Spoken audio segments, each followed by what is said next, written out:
perfect New York evening, but tension was rising as Game 1 was ready to bust loose. A night of redemption here in Game 1. The Padres pondered an early 2-run deficit, but Greg Vaughn reached out and delivered an opposite field declaration. Greg Vaughn goes deep into right center field. And with ace Kevin Brown, the Padres controlled the momentum. Then the man with the golden bat stepped up. Ripped into the right field line. Now Tony Gwynn can stand tall in the house of Gotham's Giants. It seemed Padre power would prevail. But on this night to remember, redemption would rule supreme in the 7th. Now hitting number 11, Chuck Knobloch. It's a 5-5 game in the 7th. And finally, Tino Martinez would have his moment to shine.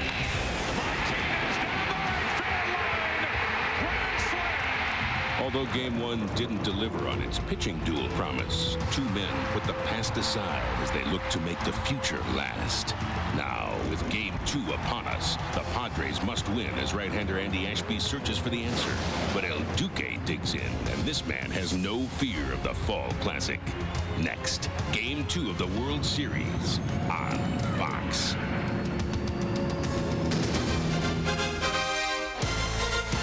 The E-Trade World Series pregame show is brought to you by E-Trade, the #1 rated place to invest online.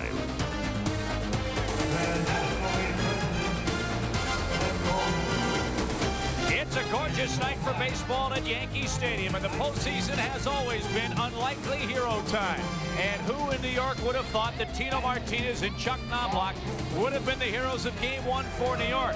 Their power offset the blasts of Greg Vaughn and Tony Gwynn, and the Yankees came back to win Game 1 of the 1998 World Series, setting the stage for El Duque, Orlando Hernandez, and the Yankees in Game 2 tonight here on Fox.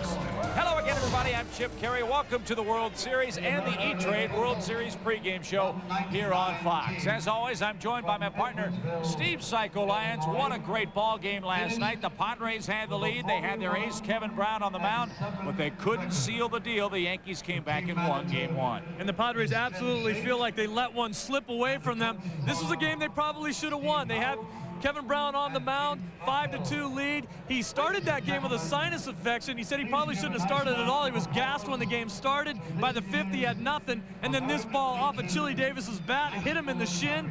The Padres actually thought that he may have had a broken leg at one period in that game. Brown kept pitching until he couldn't go anymore, and then the bullpen couldn't hold it for him. Yankee fans were delighted over what happened in the 7th inning with Tino Martinez and Mark Langston. Padre fans weren't too thrilled.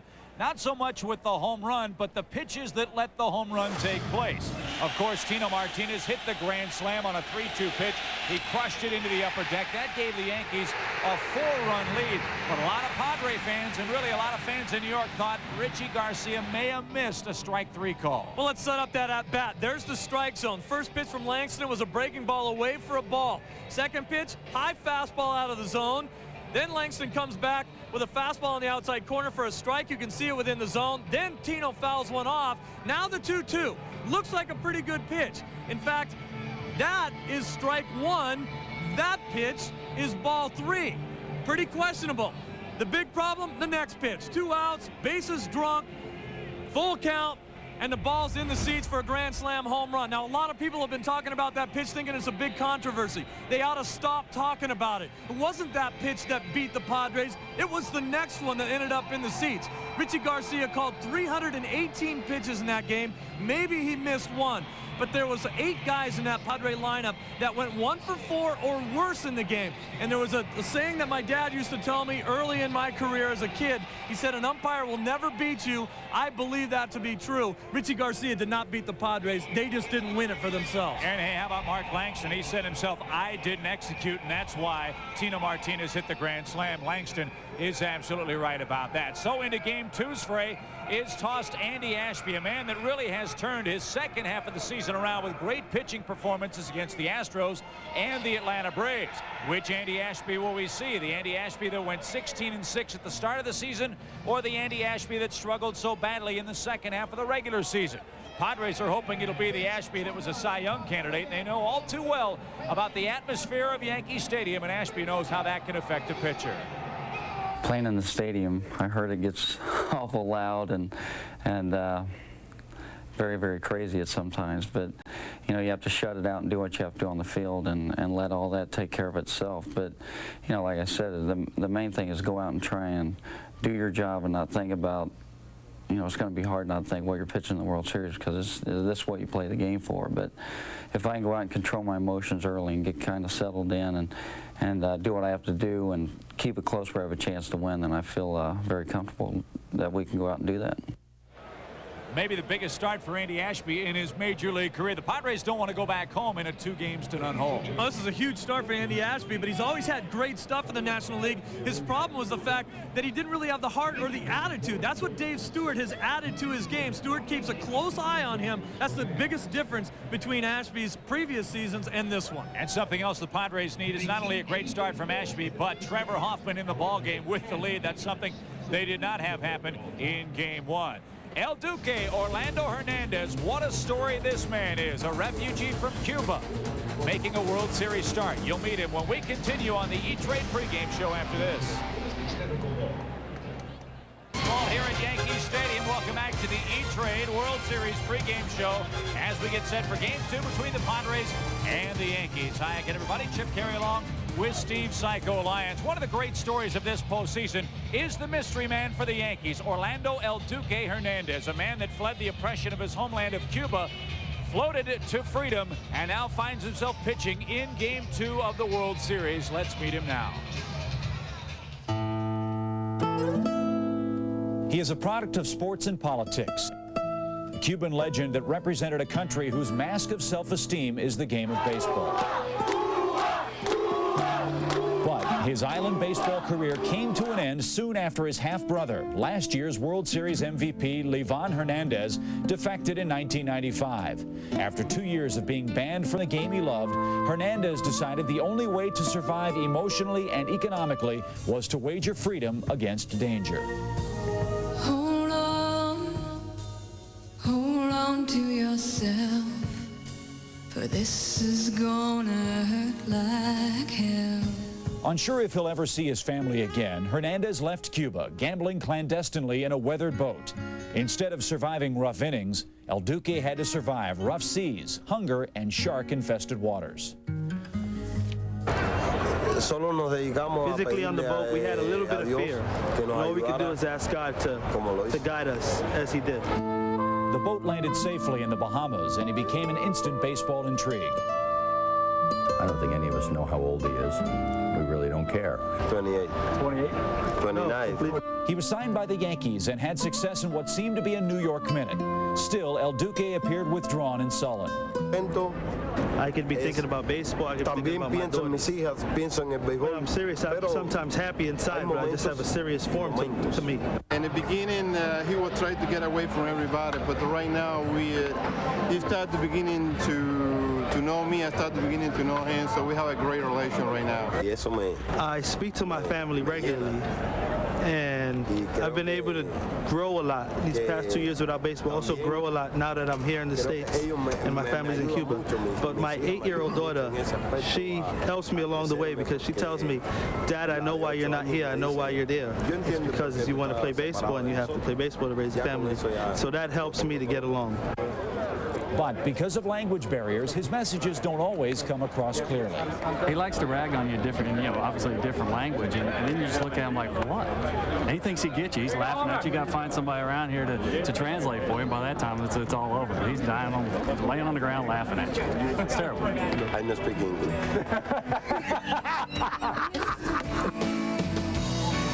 Well, he may be a man of mystery, but there's no mystery about what he did for the Yankees. He had a great rookie season, and if you're worried about pressure and how he's going to react to that, remember, he floated for freedom and for his life in coming to America. Yeah, that's pressure. This is not pressure. This is just going to be a lot of fun for the kid. And remember, the Yankees win Game 1. He goes out there with all that flair, all those knees and everything he throws at you. He's a good pitcher. He can get it done with a lot less pressure on him. There are those who say, though, that he does have a weakness, and that is against left-handed batters. You buy that? Yes, he does, and that's why Bruce Bochy has loaded up that lineup with a bunch of lefties. 7 of them. Vaughn is the DH in that lineup.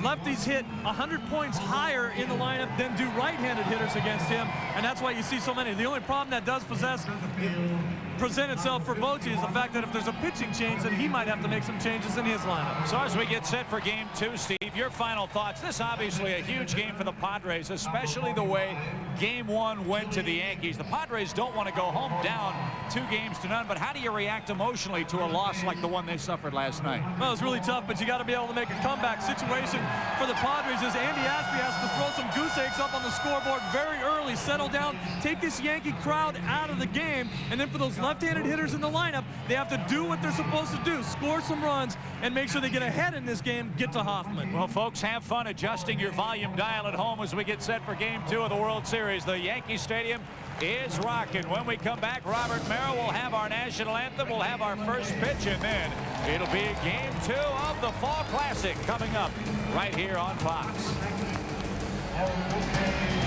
Game 2 of the 1998 World Series between the Padres and the Yankees. Let's send it upstairs to the legendary PA voice of the Yankees, Bob Shepard, for our pregame introductions. Ladies and gentlemen, will you please rise?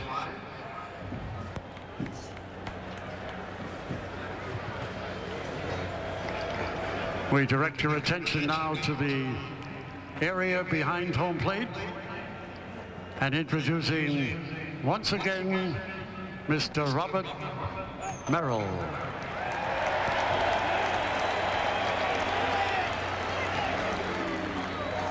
Join me lustily to sing our national anthem. Oh, say, can you see by the dawn's early light what so proudly we hailed at the twilight's last gleaming, whose broad stripes and bright stars through the perilous fight? For the ramparts we watched were so gallantly streaming, and the Rockies' red glow, the bombs bursting in air, yet through the night that our flag was still there. Oh, say does that star-spangled banner yet wave for the land of the free and the hope of the brave.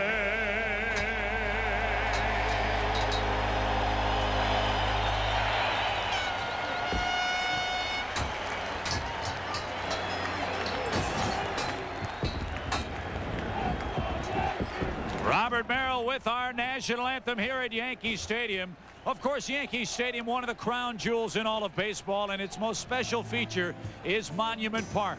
And in the 1998 season, the home run chase of Mark McGwire and Sammy Sosa, the Maris family was on hand. They got a chance to see their father's monument in center field. Ladies and gentlemen, throwing out tonight's ceremonial first pitch are 6 cherished members of the Yankee family. This summer, the home run chase by Mark McGwire and Sammy Sosa allowed the country to celebrate the great accomplishments of Roger Maris. Joining us tonight to honor their father, please welcome the Maris children, Sandra, Kevin, Richard, Randy, Susan, and Roger Jr.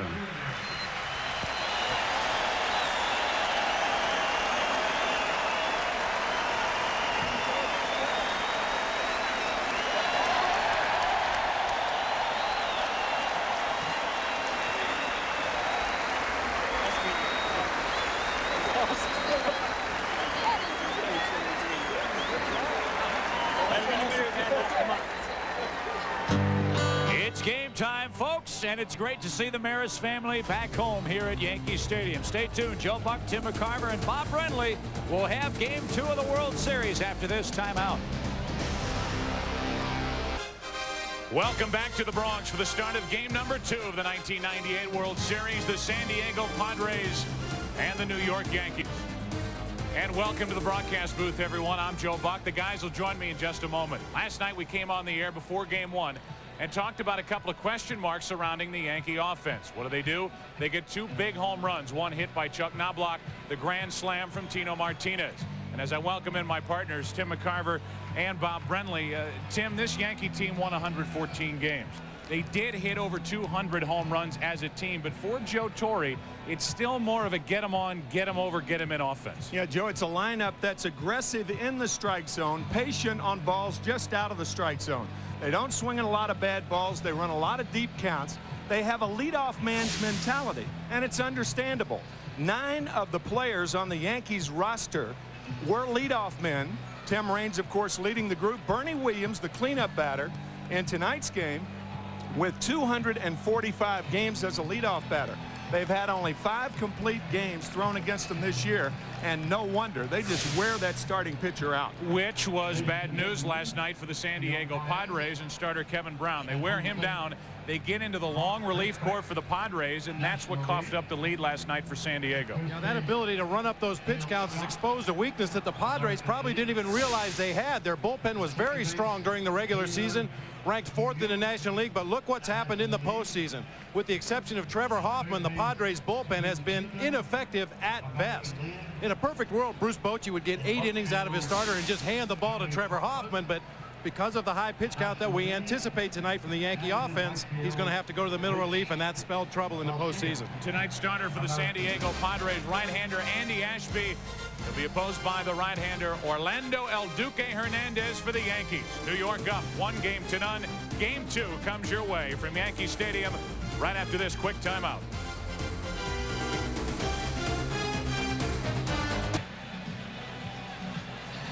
Welcome back to Yankee Stadium. We await the Yankees' entrance to the field, and now here they come. The Yankees, who won last night's game, Game 1, 9-6 over San Diego, hit the field.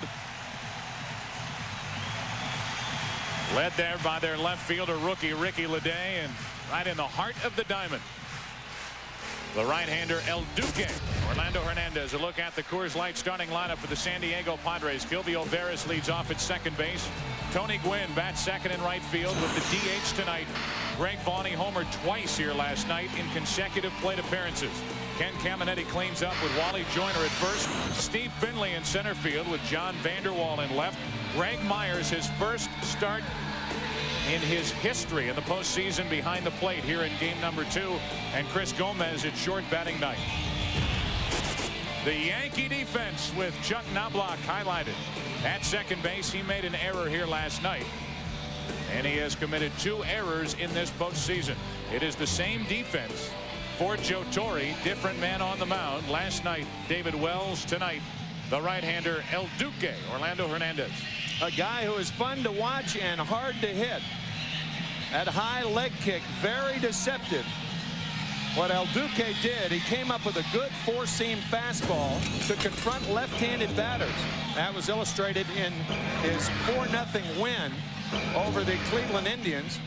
And the pitching to Jim Thome and David Justice. He's a trickster who knows how to hide the ball, partially because of that high leg kick. So the right-hander, anywhere from 25 to 35 years old, right? In that range. He's in some demographic. Right. We don't know. Well, both managers spoke of his ability to hide the baseball, Tim. As you mentioned, he's not overpowering with this fastball, but because hitters pick it up so late, it appears to be much quicker than it really is.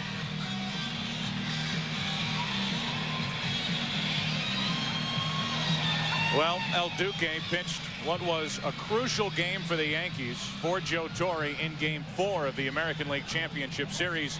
Here are Joe Torre's thoughts on observing El Duque during the day before that start. It was so incredible, the magnitude that game held for us, and I watched him at brunch that day. Okay, we're down 2-1, and he's out there serving people food. And he's picking plates up. I said, wow. I said, I'm not sure if we're going to win, but I know he's not going to be afraid. And he pitched a sterling performance. Be serving up something different tonight. That sterling performance. He went 7 innings, allowed no runs on 3 hits. The Yankees were down 2-1, if you remember. Even the series at 2-2, and went on to win in 6 games over the Cleveland Indians. As always, this broadcast is also available in Spanish by utilizing the SAP button on your television. We will get into the story of Orlando Hernandez, detailed so well during the pregame show, as Kilvio Veras leads it off for San Diego with Tony Gwynn and Greg Vaughn to follow. Pitch 1 of game number 2. A strike to Kilvio Veras. Hernandez from Villa Clara, Cuba.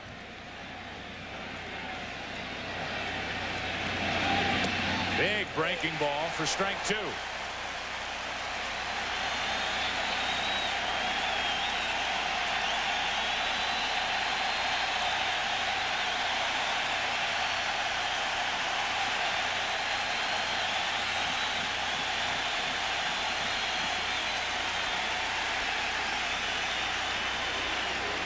I think he wants a fastball. He was shaking for location. Usually if a pitcher shakes yes, no, yes, it's a fastball. Still 0-2. And Hernandez has a reputation of being a very deliberate worker, so I'm sure we'll see a lot of that throughout the course of the game tonight. Calling the balls and strikes, Mark Hirschbeck behind the plate, representing the National League, joined by that crew here in game 2.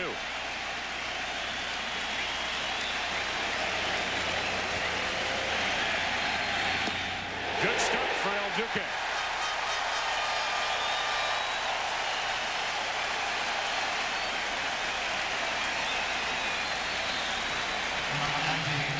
Goes after Kilvio Veras with a first pitch fastball to get ahead, start the ball game. Comes back with a nice overhand curve, very tight spin.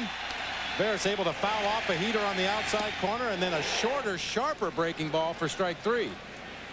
Strikeout number 1 for Hernandez, and we mentioned last night they have different ways of tracking strikeouts here at Yankee Stadium as Gwynn, first pitch swinging, dumps a base hit into left field. So adept at going the other way, and Gwynn, who got his first hit here last night going to left, goes to left here and played on one bounce by Ricky Leday. Tony Gwynn quiet in the league championship series, batting only .190, but 4 for 5 here at Yankee Stadium. First pitch high fastball, classic Gwynn stroke to left. Why does it seem like the ball takes so long to get to Tony Gwynn? It seems like he's waiting to hit the ball for a long time. The ball just looks bigger to him, doesn't it? So Gwynn is on at first with 1 out, and the batter is Greg Vaughn.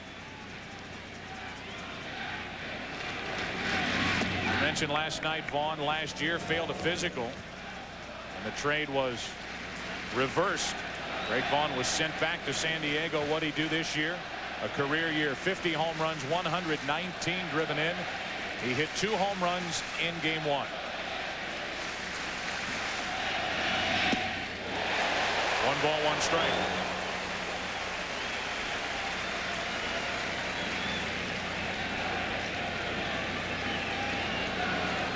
David Wells got the victory here last night. He's now won 6 consecutive postseason starts. Not his typical dominant self, though. 7 innings, 5 runs on 7 hits last night, but he got the victory. Blown right past Vaughn, strike 2. Greg Vaughn swinging well under those 2 high fastballs. See, that bat comes right underneath that pitch. A little ride on that fastball. It doesn't really rise, but it doesn't sink at all. It holds path all the way to the catcher.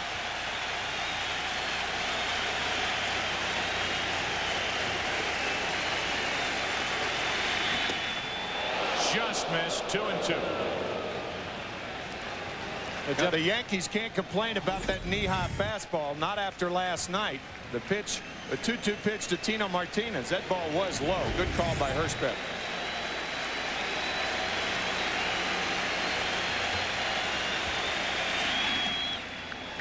Dropping down a little bit. Who doesn't have multiple arm angles on this Yankee staff? David Cone enhanced. Yeah, you got that right. And Kevin Brown for the Padres last night. You know, it's been a long time since you've seen pitchers that were willing to do this. They're all so concerned with their mechanics and their arm angle and this and that. It's kind of refreshing to see a pitcher that'll go out there and invent things from time to time. Good swing by Vaughn. It stays full, 3-2.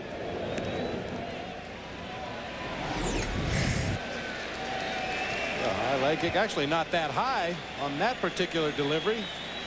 I guess you'd call that very low 3/4. Not quite sidearm, but approaching sidearm with that delivery.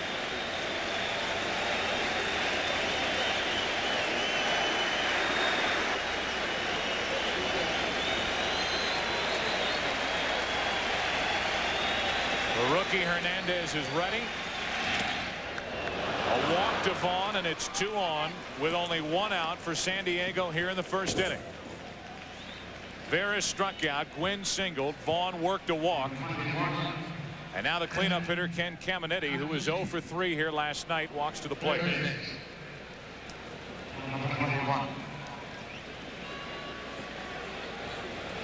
Both home runs for Caminiti this postseason have come while batting left-handed. And he bats with Gwynn at second and Vaughn at first, as the Padres look for a quick start here in game 2. Well, last night against the left-hander David Wells, the Yankees worked Caminiti away early in the count and then tried to pound him in later in the count.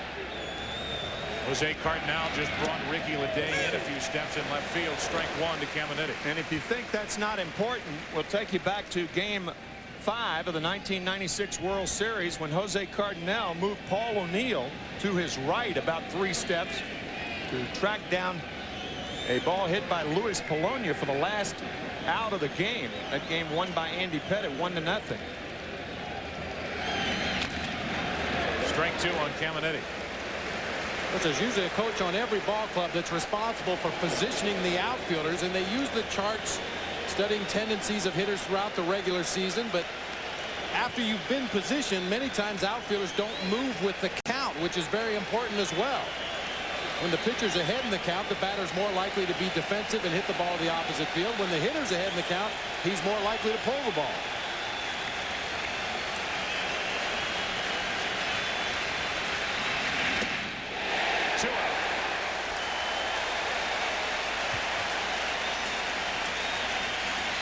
When Mariano Rivera came in the game last night, we mentioned that the Padres had not seen a pitcher quite like Rivera. Well, they haven't seen a pitcher quite like Hernandez either. Nobody in the National League throws from this many arm angles and has this many pitches to get guys out on. I guess the closest would be Kevin Brown of the Padres, their teammate. Now 2 on with 2 out for Wally Joyner. A ball up and away. So Joyner now with a chance to put San Diego out in front. .298 hitter during the regular season. He was 0 for 3 here last night. Duque, the Duke. Some imaginative and inventive fans around here as they track the strikeouts. 2. Joyner off the end of the bat into deep right. At the wall. O'Neill makes the catch to end the inning. Joyner didn't get all of it, and it cost him and the Padres as O'Neill went up the wall and brought back out number 3 here in the top of the first. Bottom of the first, Yankees bat, no score. Back at Yankee Stadium, Andy Ashby and the Padres head to work in the field, and a look at the Coors Light starting lineup for the New York Yankees. Chuck Knobloch, one hero last night, leads off at second base. Derek Jeter bats second at short. Paul O'Neill hits third in right field. He's already made a good catch. Bernie Williams cleans up in center. Chili Davis is the DH tonight with Tino Martinez, who hit the grand slam, finally broke through in the postseason for the Yankees here last night. He's at first with Brocious at third, Posada catching, and Ricky Leday, the 24-year-old rookie, in left field batting ninth. To look at the Padre defense, we highlight Caminiti. 3 consecutive Gold Glove awards for Caminiti at third. He's got a great arm. And the right-hander, who also has a pretty good arm, is Andy Ashby. Good look at his numbers in the postseason. Ashby has really learned intensity and focus under pitching coach Dave Stewart, a guy whose mind tended to wander at times early in his career. Dave Stewart has definitely changed the look of this Padres pitching staff, at least their own mental outlook as they take that mound. Chuck Knobloch Has that one important home run in this postseason. Digs in. Takes a strike. You remember it was Andy Ashby in game 1 of the NLCS pitching so well, matching up against John Smoltz. He didn't get the victory, but the Padres eventually did in the 10th inning. And then Ashby pitched well in game 5. Game the Padres had a late inning lead. Bullpen gave it up, including Kevin Brown. The pop-up behind the plate for Greg Myers. Long run, and he can't hang on. It's strike number 2 on Chuck Knobloch. That's a nice try by Greg Myers. He's sliding with all that equipment on. That's what outfielders often do. The ball in the glove, and it came out. This is a behind home plate. It is padded, and you don't necessarily have to slide to make that play. But generally speaking, that's the best way to handle it. That way you don't bang up the thighs and the torso. Bruce Bochy, a former catcher, a backup catcher for the Padres when they were in the World Series in 1984. He gives one of his backup catchers a start here tonight in game 2. Ball and 2 strikes on Knobloch. Well, the idea against El Duque is to load up with as many left-handed hitters in your lineup as possible. Greg Myers, a left-handed bat with some power, getting an opportunity to start tonight and catch Andy Ashby. 1-2 on Knobloch. First up for the Yankees in the first. Foul. Knobloch wasn't willing to talk about redemption after the game last night, visiting with Chip Carey. The end of our telecast, but in many ways it was. Granted, when he came back from Cleveland as the Yankees played game 6 here at Yankee Stadium, the crowd gave him an ovation when he was announced and when he took the field, but it had a little more meaning to it last night when he tied the game in the 7th inning with a 3-run homer. A ball and 2 strikes. 2-2 now from Ashby. Yankee fans forgave Chuck Knobloch like the Chicago Cub fans forgave Brant Brown for that drop fly ball in Milwaukee the last week of the season. And the Cubs going overtime to beat the San Francisco Giants in game 163 to win the wild card berth in the National League playoff. 2-2 to Knobloch. Chuck stays alive.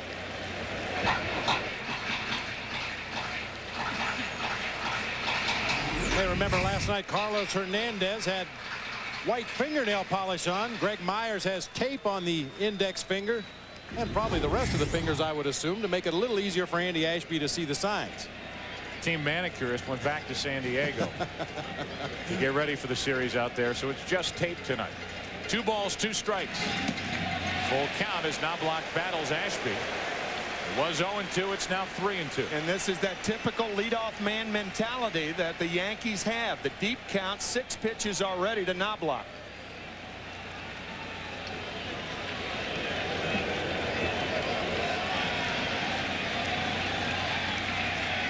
On 3-2. Knobloch walks. What a good at bat for the veteran second baseman, and he's on to start the first inning for the Yankees. Well, those hitters that are able to lay off pitches out of the strike zone and fight off the tough pitcher's pitches, foul them off and force that pitcher to continue to work. And you see the result. That's what a lot of major league hitters are not willing to do. Take a strike, get in the hole, be defensive, and work the count. So Knobloch took the first strike and the last ball in that at bat. Here's Derek Jeter. A leadoff walk to Knobloch. O'Neill will follow Jeter, and then Bernie Williams.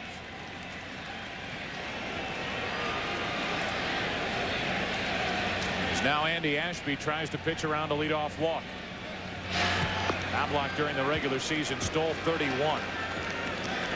He has yet to steal a base in this postseason.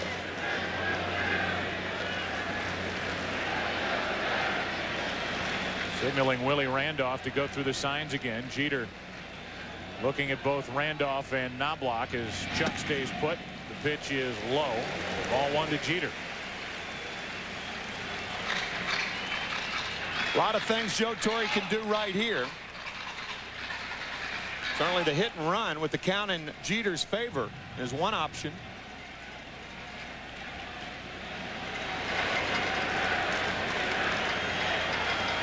1 ball, no strikes. Knobloch at first with nobody out. He starts, swing and a miss. Throw to second is off the mark, and Knobloch has his first stolen base of this postseason. Looked like a good throw might get him, but Myers did not get much on that toss down to second. You give yourself 2 chances with a guy with speed on at first base. Myers did not have a good pitch to handle. The ball got hung up in the web, and Knobloch has a stolen base. Yeah, it looked like Myers never really had a good grip on that ball before unloading it to second base. Caused the ball to sail a little bit, tail away from the bag. Knobloch able to get in ahead of it. And a runner at second with nobody out for New York as Jeter hits a comebacker. Ashby looks back Knobloch and gets the out.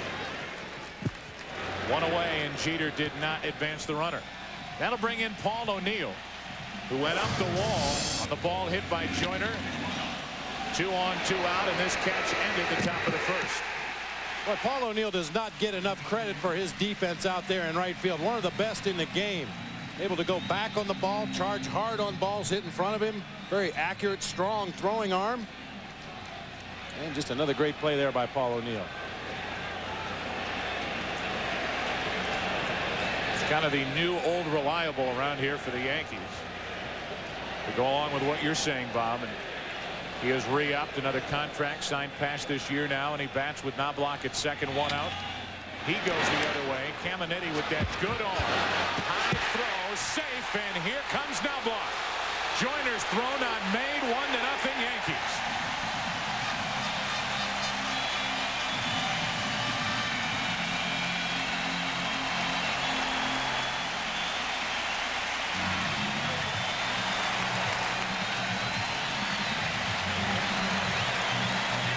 Because Ken Caminiti went back on the ball, he wasn't able to plant his feet, and throwing it off balance off that back foot.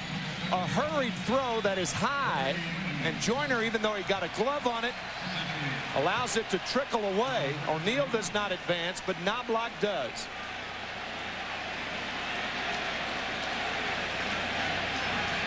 It's unusual to see Ken Caminiti make a throwing error. Such a strong arm, but as you mentioned, Tim, his momentum was taking him towards the foul line, away from the play. Not able to get as much on that throw as he normally does. So Knobloch with the battle for the leadoff walk, steals second, and scores on that error, which is how it's ruled by Caminiti. No RBI for O'Neill. And it's 1-0 Yankees in the first as Bernie Williams bats. Many times as a third baseman and a left-handed batter at the plate, you get caught by surprise sometimes when they hit a ball to your right. It's not unusual for a left-handed hitter to shoot that 5.5 Tony Gwynn hole on the left side of the infield, but not too many lefties go right down the third base line. Bernie Williams takes ball 1.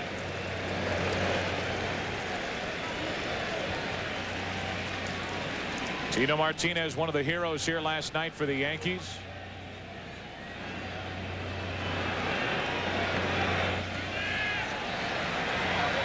Part of the order now for the Yankees, already leading by 1. Now O'Neill's running on a hit and run. Ashby knocks it down. Gets Williams at first, and down to second. O'Neill, 2 out. What you're seeing here in the first inning is the Joe Torre style of play that he brought from the National League. Get him on, get him over, get him in. The Yankees have not hit a ball out of the infield. They have 1 run already scored and another runner in scoring position. What a lot of people talked about back in 1996 when Joe Torre first got here, and we've seen more and more American League clubs follow suit. But I don't know that any team in the American League does that any better than the Yankees. As O'Neill takes his lead at second with 2 out for Chili Davis. A little low, and a look at Ashby in the play from catcher camp. See that pitch on the outside corner. Bernie Williams goes right back up the middle, and Ashby in self-defense knocks it down and is able to get the out at first. Myers coming out into the infield to direct traffic there. Let Ashby know where to throw the ball. Ashby with a runner at second, 2 out. 1 run home for the Yankees. Chili Davis. Another one back up the middle. This one's through. O'Neill comes around to score, and it's 2-0 New York in the first.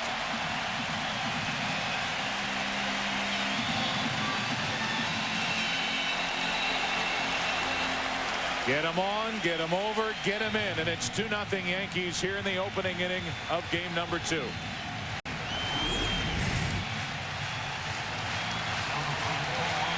Tried to come inside on Chili Davis, just didn't get it in there far enough. The high bounce in front of home plate enough to get over Andy Ashby into center field. Here's a look from Super Shot. Gomez very close to gloving that ball up the middle. Just enough to get through into center field. Super Shot, a look we're trying to give you. A little closer look, a slower replay, and you could see it was just out of the reach of Gomez as Tino Martinez digs in and takes a strike. 1 home run, a grand slam here last night in game 1. He's driven in 5 in this entire postseason. He has struggled in his career in the postseason as a Yankee.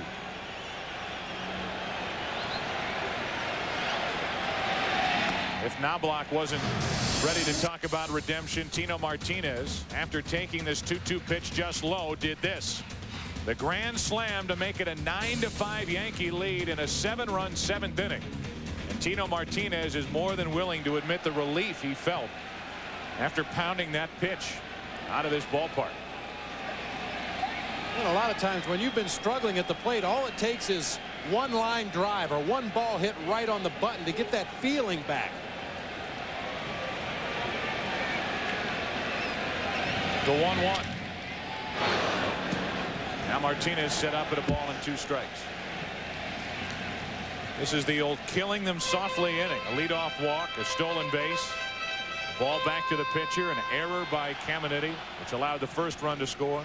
A ball back to the pitcher, a ball back to the pitcher off the bat of Chili Davis. It went over his head and into center, and it's 2-0 New York.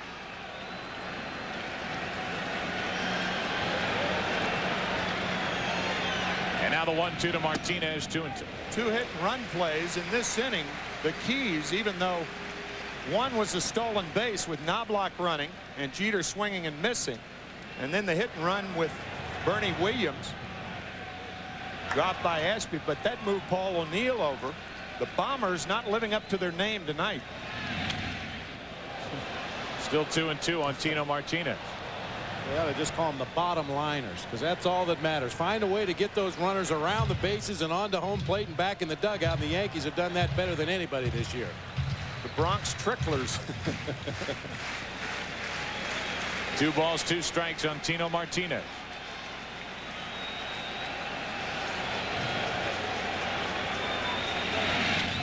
Down the right field line, fair ball into the corner. Chili Davis limping around second and into third, not running well. And it's a long, loud single for Tino Martinez to set up first and third, 2 out. And a terrific play by Tony Gwynn in right field to hold Martinez to a single and Davis to third base. It's a dangerous right field to play. That ball can rattle around out there. This ball looked like it hit right on the line, similar to Ricky Leday's double last night. Fine play by Gwynn. And Gwynn made a nice play on Leday's double last night. He was out here early during batting practice, had one of the coaches hitting him some fungos down into that right field corner so he could get used to playing those angles. Goes right to the spot where the ball comes and hustles it back into the infield quickly. Boy, Tino Martinez smoked that ball. Talk about feel. Woo. That was the feel you were talking about, Bob. Another good swing by Tino Martinez. If he's back, this Yankee lineup will have a much different look.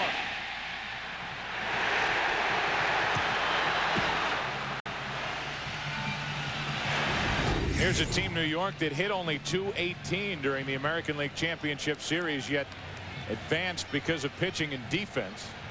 Here's one guy who hasn't struggled in the postseason. In the Yankee pinstripes, Scott Brocious. First and third, 2 out, 2-0 New York, first inning. And a strike over the inside corner. Already a visit here in the first inning from Dave Stewart.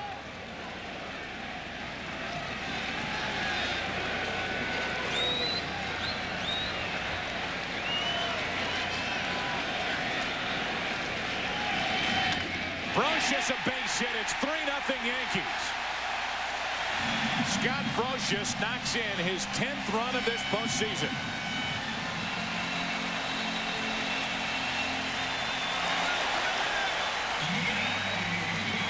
The Yankees scored 12 runs in the first inning in the American League Championship Series against Cleveland. 3 here tonight for El Duque. They have given him the best run support in the major league, scoring almost 7 runs a game, and off to a hot start again tonight. I think it bears repeating. We mentioned it last night. 32 times during the regular season, the Yankees scored 5 or more runs in an inning. It's just like a snowball rolling downhill. They start throwing those base hits in there. They mix in a walk. They constantly keep the pressure on that opposing pitcher. Now first and second, 2 out. As Posada takes a ball low and away. You could see the smile on the face of Chili Davis, smiling over on the bench after having to go first to third. He tore ligaments in his right ankle, isn't running well, and was able to basically walk home on the single by Brocious. The 1-0 to Posada. 1 ball, 1 strike.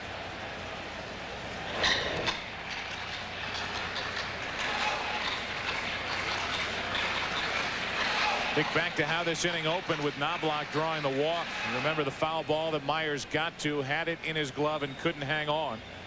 Knobloch battled for the walk. Important error by Caminiti.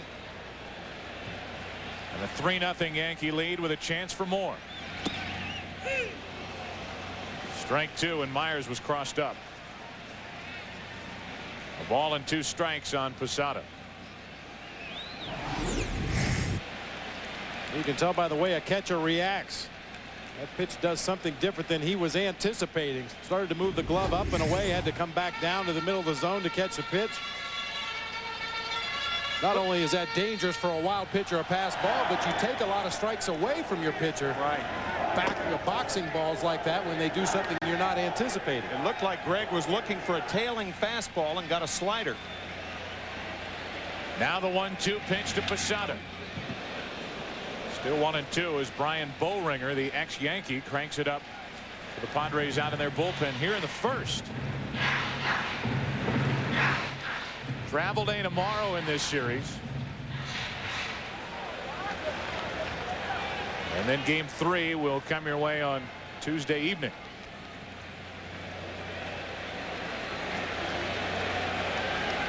Ashby a long first inning. The 1-2 to Posada. Right at the second baseman. Veras drops it, throws to first. That was an ugly play as he nearly picked off Joyner at first. The Yankees come up with 3. A big error mixed in, and after 1 inning in game 2, 3-0 New York. Most enduring corporate images. The Goodyear blimp is floating overhead, providing aerial pictures for tonight's game. The Spirit of Akron is proud to be a part of the 100th anniversary celebration of the Goodyear Tire and Rubber Company. And we're glad they're with us tonight. Beautiful night. Warm for this time of year here in New York. And down below, a good first inning for the Yankees as they come up with 3 unearned runs. Gilvio Veras goes up the ladder. Thought he had that ball in the air. Popped out of the glove. Almost threw it away at first. He said it, a very ugly play to end the bottom of the first inning. But it worked to end a 29-pitch first inning for Andy Ashby, to go along with what you talked about, Bob, in the opening. 29-pitch first inning. A long inning for Ashby as the Padres try to avoid that middle relief rut they fell into in game 1. Finley at the plate. And Hernandez has missed with each of the first 3. It's 3-0. Vanderwall next, and then Greg Myers. 3-1. Mel Stottlemyre, the pitching coach for Joe Torre. And the rookie, Orlando Hernandez. Full count. In the last 50 years, only 6 rookies have started Yankee games in the World Series. Mel Stottlemyre was one. Orlando Hernandez, of course, another. Whitey Ford was the first one back in 1950. Finley strikes out as he chased one on 3-2.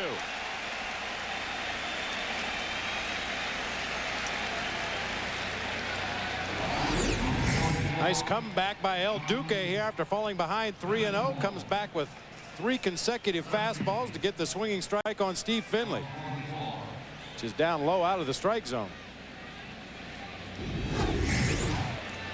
And now the first pitch to Vanderwall is up for ball 1. Finley had that disgusted look on his face about the split second he let the bat go.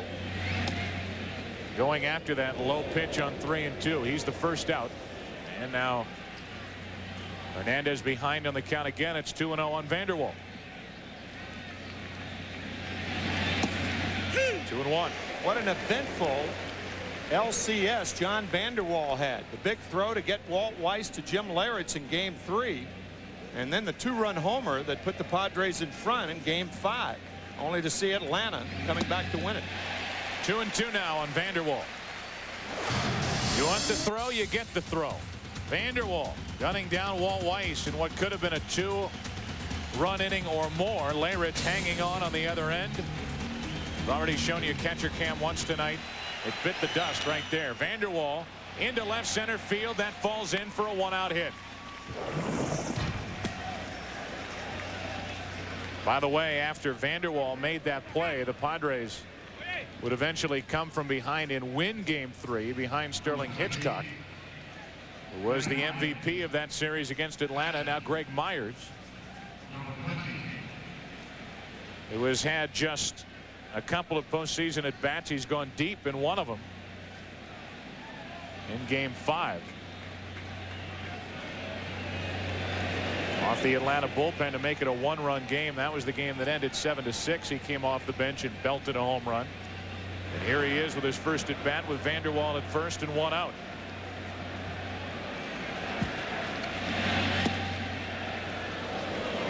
Ball 1. This inning, seen some stiff swings by the Padres. One by Vanderwall, little flare to left center, and that 3-2 pitch by Steve Finley. Normally that tells you that a team is a bit tight, and the Padres appear that way tonight.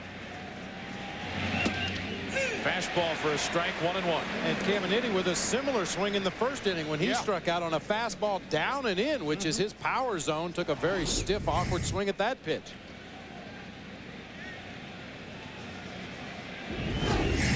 Hernandez with a 1-ball-1-strike count on Myers. Now strike 2. And that may get back to the bullet point we had on the scouting report on El Duque. He hides the ball so well. You don't see the pitch until it's about halfway to home plate. You recognize it as a fastball in the strike zone, but by then it's too late to pull the trigger, and you end up taking awkward swings.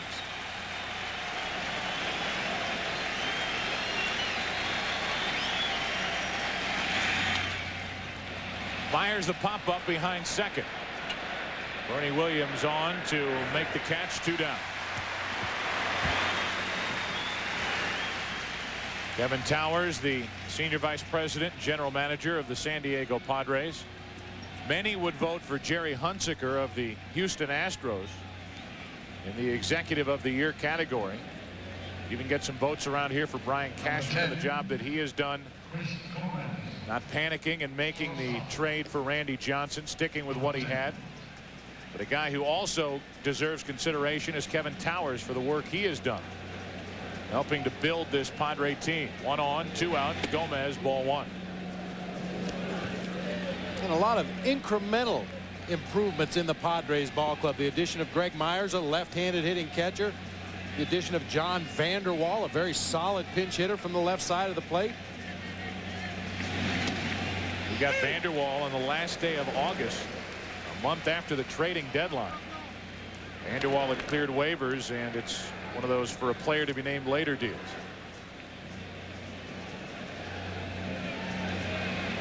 One ball, 1 strike on Chris Gomez.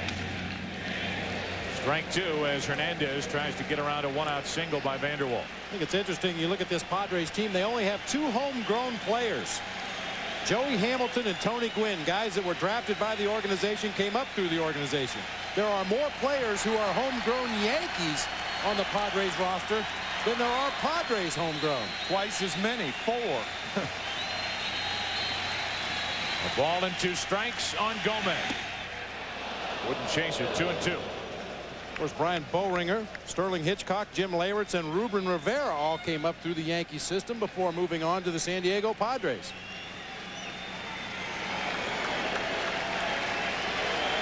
Couple of them there, Leyritz and Rivera. The 2-2 to Gomez. Full count. That'll give Vanderwall a head start over at first.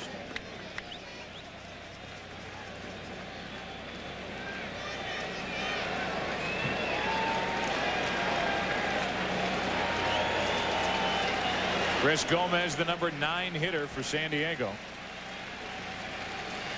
Last night was 1 for 3. Runner goes, 3-2 pitch, hit to Brocious. So solid over there in the postseason. Martinez digs it out on the other end, and Hernandez around a 1-out single by Vanderwall. Bottom of the second in game 2. Yankees bat up 3.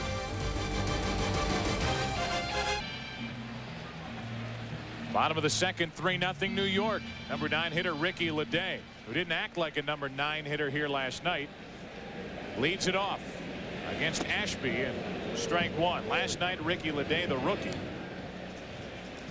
hit a 2-run double in the second inning with the bases loaded and 2 out, with the Yankees out in front.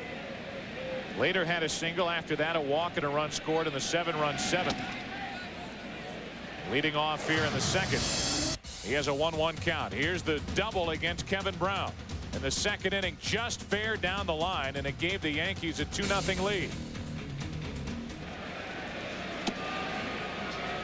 Outside, 2 balls and a strike on Leday. He learned after the fact that last night Kevin Brown was suffering from flu-like symptoms. 2-2, which he evidently suffered from in last year's World Series when he went 0-2 for Florida against the Cleveland Indians. And also, apparently, the ball that was hit back through the box by Chili Davis and off of his shin apparently did more damage than we initially thought. Leday, another hit through the right side, and that's how we start the bottom of the second. That play that ended the top of the second inning, this is a super shot, literally. Watch Scott Brocious get the ball in throwing position. All fielders try to get the ball, outfielders or infielders, into that position across the seams. That right there is a 4-seam fastball. That's how pitchers throw 4-seam fastballs. It's straight, deliberate, even though it veered a little bit to the left. Nice play by Tino Martinez. What a shot that was. So now Leday at first with nobody out as the Yankees put their leadoff man on. Again, Knobloch did that in the first, and here's Knobloch at the plate, strike 1. If you talk to infielders that make throwing errors, more often than not, the reason for the throwing error is the fact they couldn't find the seams. Somewhere between fielding the ball in the glove and making the transfer to the throwing hand, getting into throwing position, they're not able to find those seams, and that's usually when the ball flies high and sails away from the first baseman. 0-1 the count. Knobloch past Caminiti into left. Leday will hold at second. Good play backing up by Gomez, and it's 2 on with nobody out. Back-to-back singles, and Knobloch is on for the second time. We talked about positioning earlier with outfielders. Well, positioning very important for infielders also. Caminiti in, protecting against the bunt. Had he been back, conceivably that could have been a double play ball. He had to protect against the bunt, and for that reason the angle's bad. Off his glove, and Knobloch with an infield hit. Hit him in the wrist. Actually dove a little too far that time. Caminiti goes to his left as well as any third baseman I've ever seen. Normally that's a play that he makes, but because he was drawn in out of position, it made it a very tough play. Now it's 2 on with nobody out for Jeter. The Padres expect the bunt. Ashby trying to get an early look, and Jeter, if he's going to bunt, didn't tip it off as Ashby looked back at the runner Leday at second. Caminiti giving the signs at third base. It's very difficult to work a rotation play in this situation because you don't know whether Jeter's going to bunt or not. Rotation plays when the third and first baseman charge, shortstop to third, second baseman to first. Ball one, low and away. You can do it with the pitcher up there that you know is going to bunch. You can't do it with a good hitter like Jeter up there. You got to play it straight up. And that rotation play just opens too many holes in the infield. I mean, you don't even have to try to hit the ball to a hole. There's holes everywhere on a rotation play.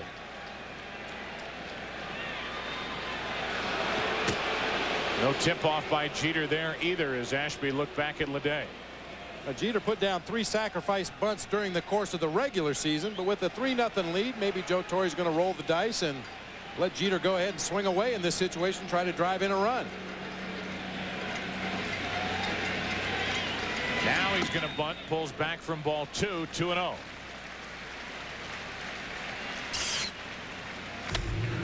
Rotation play, first and third baseman charge, shortstop to third, second baseman to first. The idea is to get the throw to third base.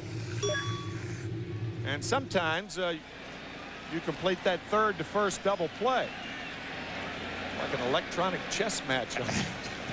Here's the 2-0. Runners go. Swing and a miss. Throw to third. Ledet is now out if he wasn't out the first time, and it's a runner at second, 1 away.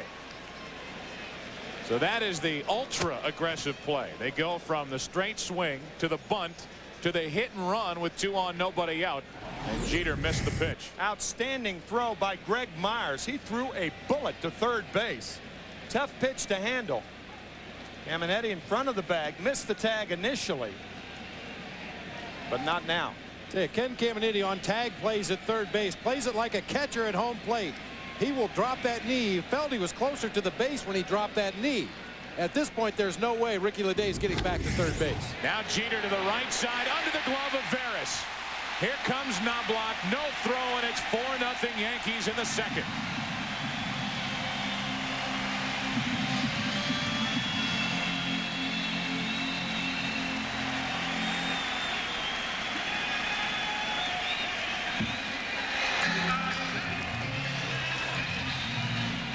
Well, Bruce Bochy has to be tempted to pull one of his outfielders and position him right in the middle of the field. The Yankees continue to go back through the mound into center field. You see managers do that in the last inning of a close ball game, bring an outfielder in, use 5 infielders. Would have cut down some of the Yankees' hits in this ball game. Even though you're kidding, you have a situation where really the hardest hit ball was off the bat of Tino Martinez down the right field line. O'Neill pops it into left for Vanderwall. 2 out. At least I think you're kidding. I'm kidding. O'Neill's now 0 for 2 and in this World Series 0 for 7.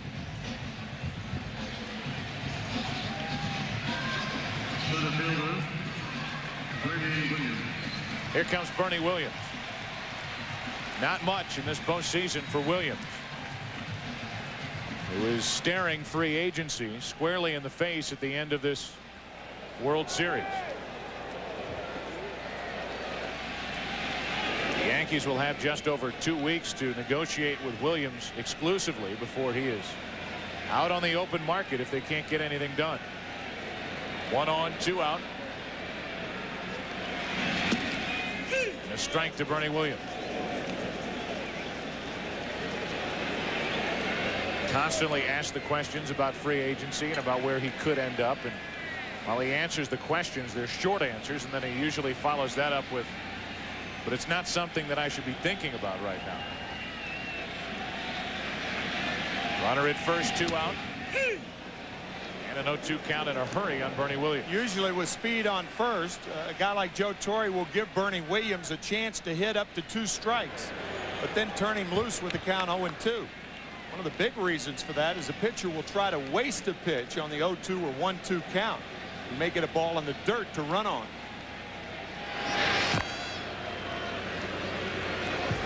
Check on Jeter, who stole 30 bases during the regular season.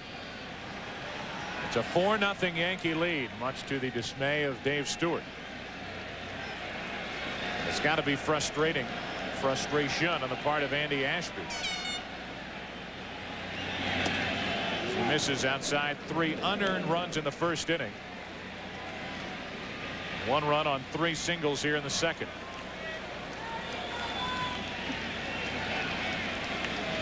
Pitchers love long waits in the dugout. That means something's happening. And Hernandez has already had 2. Pitch out on 1 and 2. 2 balls, 2 strikes.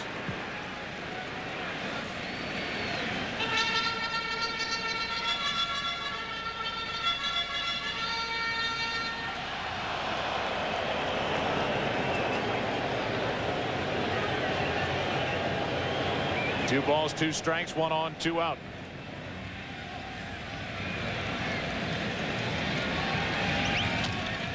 That's foul. We had that shot of Dave Stewart. He was very open about the fact that he eventually wants to head to the front office somewhere and become a general manager, but in his first year as pitching coach, he's been surprised at how much fun he's had. Although he doesn't look like he's having too much fun right now. Not right now. He's brought a lot physically to this Padres pitching staff, teaching that split finger to some of the guys that didn't have it before and refining the guys that did throw the split. But above and beyond that, just increasing the intensity of these Padres pitchers. Ashby, a guy throughout his career that had a reputation of not trusting his stuff. He had such a good arm and such good stuff, but wasn't getting the kind of results. Improved that split finger under Dave Stewart, improved his focus on the mound, and had an outstanding year. Jeter is running as Williams fouls it away. You can imagine how intense the front office would be if he became a general manager. Some nasty looks around the copying machine. It's my paper. It's my pen. Sit down at your desk and focus. Fax it now. So that's his eventual goal. He learned in the San Diego front office, and then came down to the field to take over as pitching coach. And he watches as Andy Ashby brings it on 2-2 to Bernie Williams. Jeter stays put, ball 3 high, and now Jeter will go.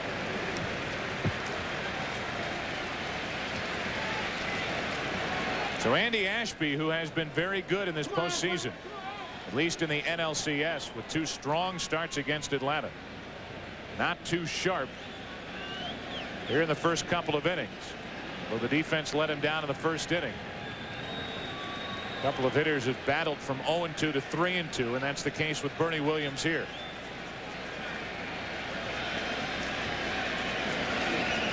Jeter goes, and Williams fouls it.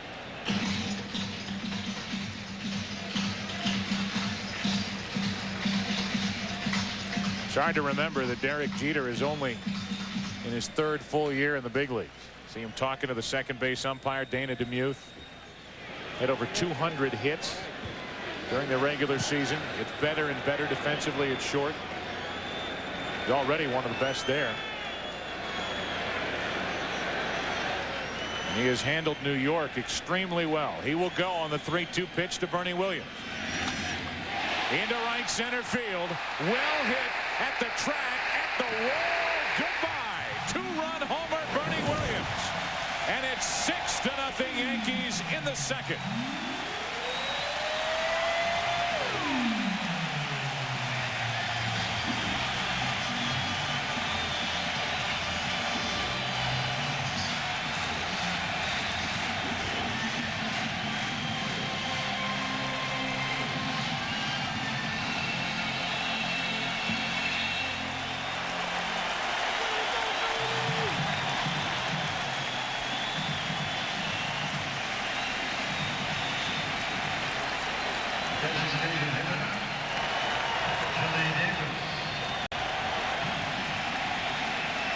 First home run for Bernie Williams in this postseason.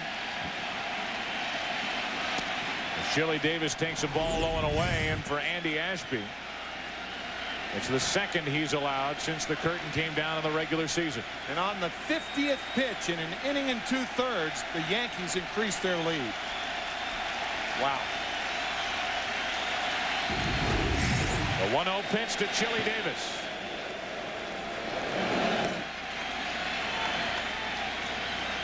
That pitch was right in Bernie Williams' wheelhouse. One of the things you go over in a scouting report is when you have to attack a hitter with a fastball, what location do you want to throw that pitch? Because there are going to be situations where you have to throw a strike with a fastball. This pitch is down and in, right in Bernie Williams' wheelhouse, and he gets all of it. And now a ball low to Chili Davis. So last night it was Chuck Knobloch breaking through, then Tino Martinez in the same inning, and tonight Bernie Williams, who came in to that at bat 8 out of 37 in the postseason. Time seemingly preoccupied, gets his first home run, a 2-run shot to make it 6-0. 2-2 on Chili Davis.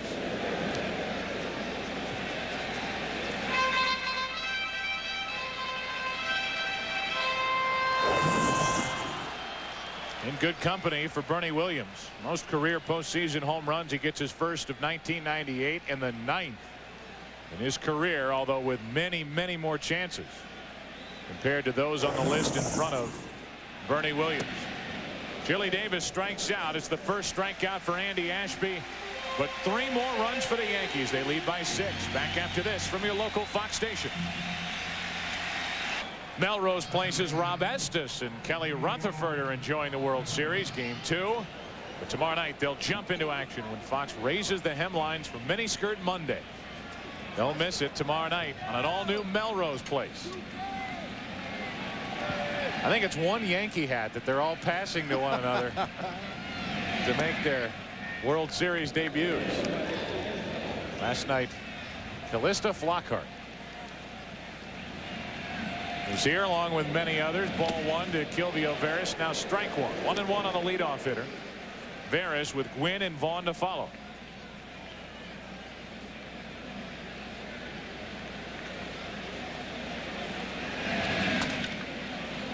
That's strike 2. It is obvious to say for Orlando Hernandez that making a postseason start is not pressure.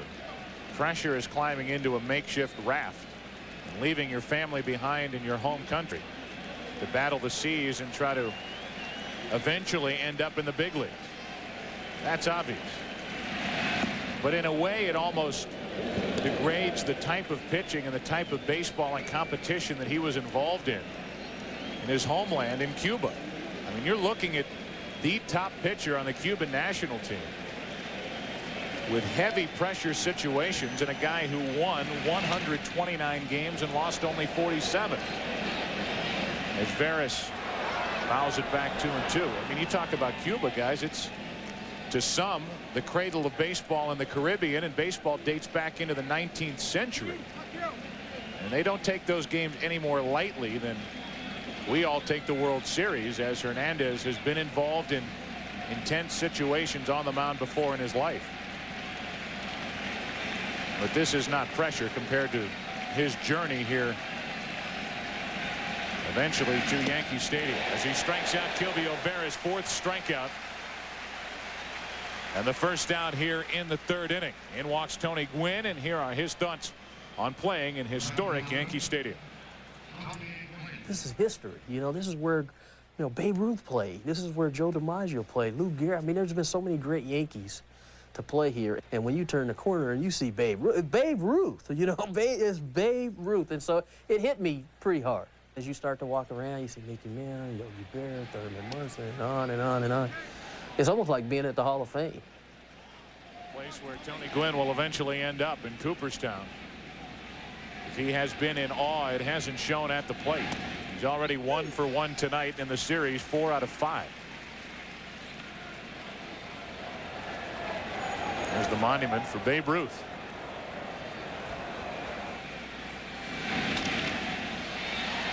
Strike 2 on Tony Gwynn. You get the feeling if George Herman Ruth weren't nicknamed the Babe, they probably would have called him Boomer. And vice versa. If David Wells wasn't the Boomer, he would have been Babe. That's right. Babe just got it first.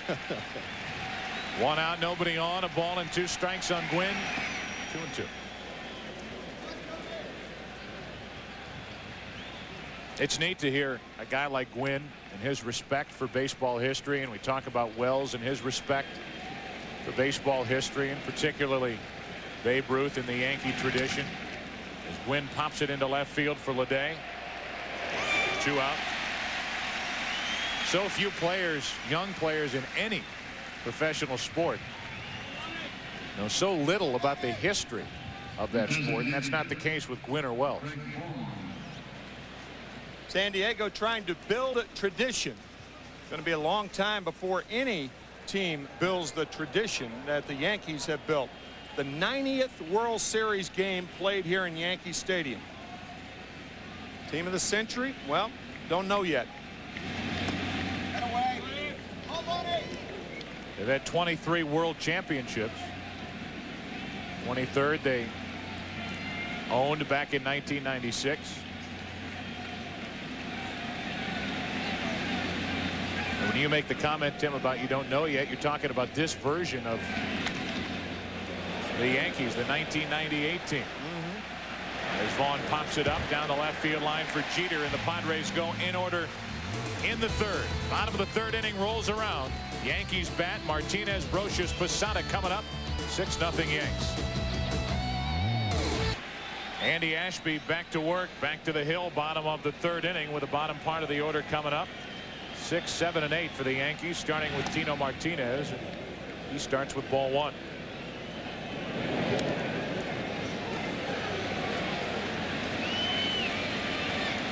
Martinez a single his first time up.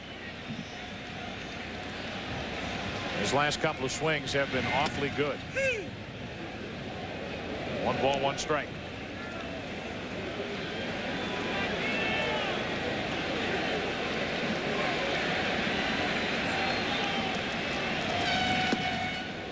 Good pitch from Ashby, strike 2. Hit a couple of balls well, like Tino Martinez has done in his last 2 at bats. Get that confidence back. That is a huge difference. That check up from the neck up. Up the middle and through. Tino Martinez is 2 for 2 tonight. 3 for his last 3, dating back to last night's Grand Slam. Well, folks, watch for the Gillette Mach 3 Strike Zone Challenge prior to Game 4 in San Diego, the 1998 World Series, where you will see one lucky fan get the chance to throw a pitch for $2 million. Gillette will donate $1 million to the Susan G. Komen Breast Cancer Foundation. In addition to the $1 million, Gillette will pay the Strike Zone Challenge winner. That's before Game 4 in San Diego, as Brocious lines a base hit into left. In the bottom of the order, doing damage for the Yankees. Brocious 2 for 2.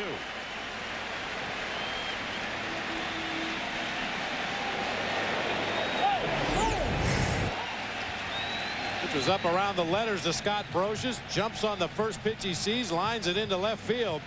You know, going back to that Tino Martinez at bat, the good signs just keep coming. He's turned on a couple of fastballs, pulled them hard into right field. That base hit up the middle was a changeup down and away from him. He stayed on it, went back up the middle of the field, was not fooled at all.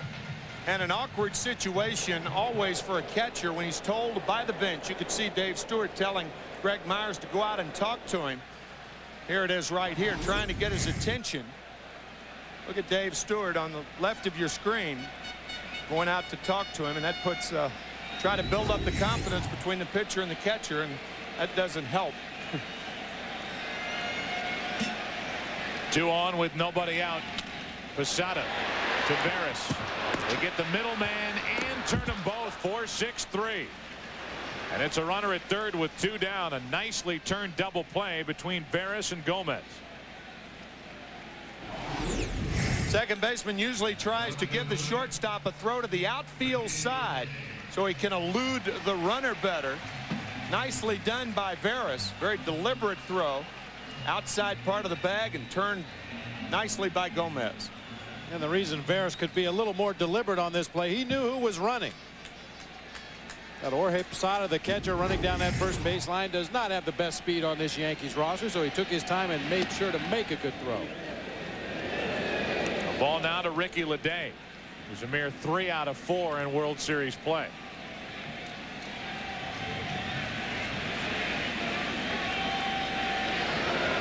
There's Martinez at third with 2 out, 1 ball, 1 strike, as Ashby tries to hang in there.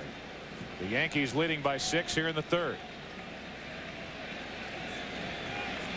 A lot of pitches, 63, and he hasn't even finished off 3 innings. Only 3 earned runs of the 6 scored by the Yankees. 2-1.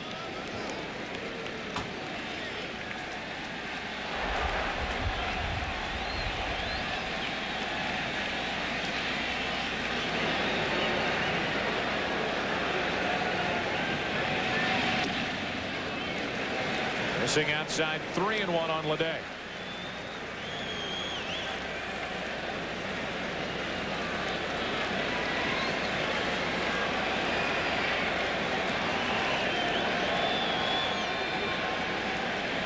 Runner at third, 2 down. Leday down the left field line, another hit into the corner. In to score Martinez. It's an RBI double for Ricky Leday, and it's 7-0 Yankees.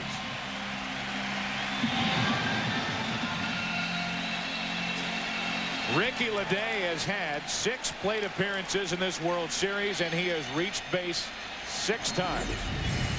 Well, we've seen him turn on fastballs and pull them into right field. This time he goes the opposite way.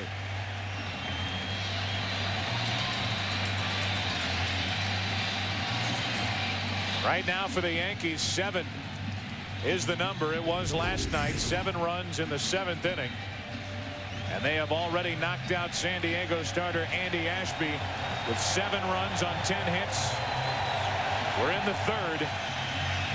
Bullringer enters. 7 runs allowed by Ashby. 3 were unearned, but that is of little consequence to Ashby or the Padres. It's 7-0. The Yankees lead in the 3rd inning. Runner at second, Leday, and Knobloch.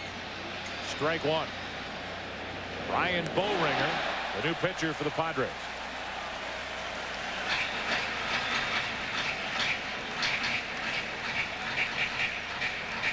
Bullringer's job is to try to put some zeros on that board, give his offense a chance to try to crawl back into this ball game. Bullringer worked a 1/3 of an inning here last night. He has 2 strikes on Knobloch here. Still a lot of time left, but the Padres are going up against a pitcher that they have not been able to pick up first time through the order.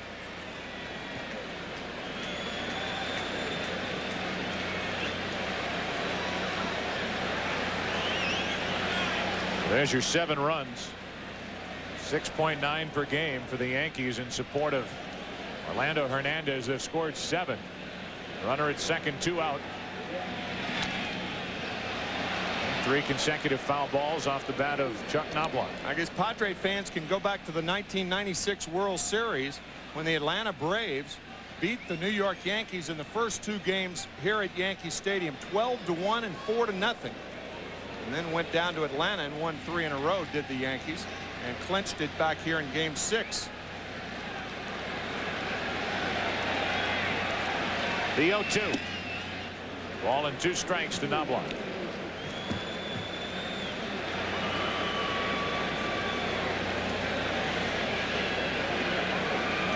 We've talked to Joe Torre about the atmosphere back in San Diego. These Yankee players sure have seen on TV, but aren't fully aware of the kind of atmosphere they're going to be surrounded with on Tuesday night. Another foul from Knobloch.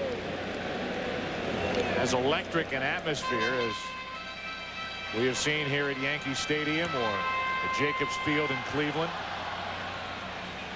Electricity in the twilight. Those games will be starting at 5 o'clock out there. Tough to see.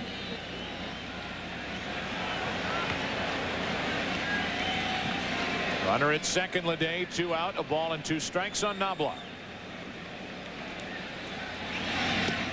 Outside corner, and Bullringer rings up Chuck Knobloch. He closes out the 3rd, and as we go to the 4th inning, Ashby is finished. The Yankees lead by 7. Ken Caminiti leads off in the 4th inning at 7-0 Yankees. 7 runs on 10 hits for New York. No runs on 2 hits for the Padres. Caminiti struck out his first time up. We intend to detail that strikeout. As Caminiti takes low, it's 2-0. Joyner will follow, and then Finley as the Padres trying to crawl back into this game right now, shut out on only 2 hits. For the first baseman, Martinez, 1 down. Well, the book on Ken Caminiti in the National League is pitch him away early in the count, jam him inside late in the count. Let's watch what Hernandez does here on the pitch placement chart. First pitch is a breaking ball on the outside corner.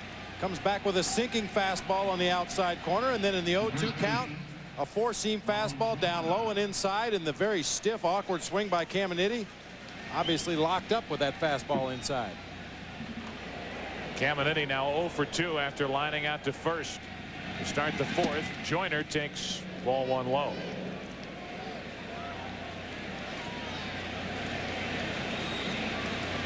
Wally Joyner flying to right, deep to right, his first time up. Go back to that defensive play by O'Neill. Up against the wall. Didn't pull a home run back, but an extra base hit he took away. And now Joyner to the right side. Robbed again. Chuck Knobloch with a dive to his left.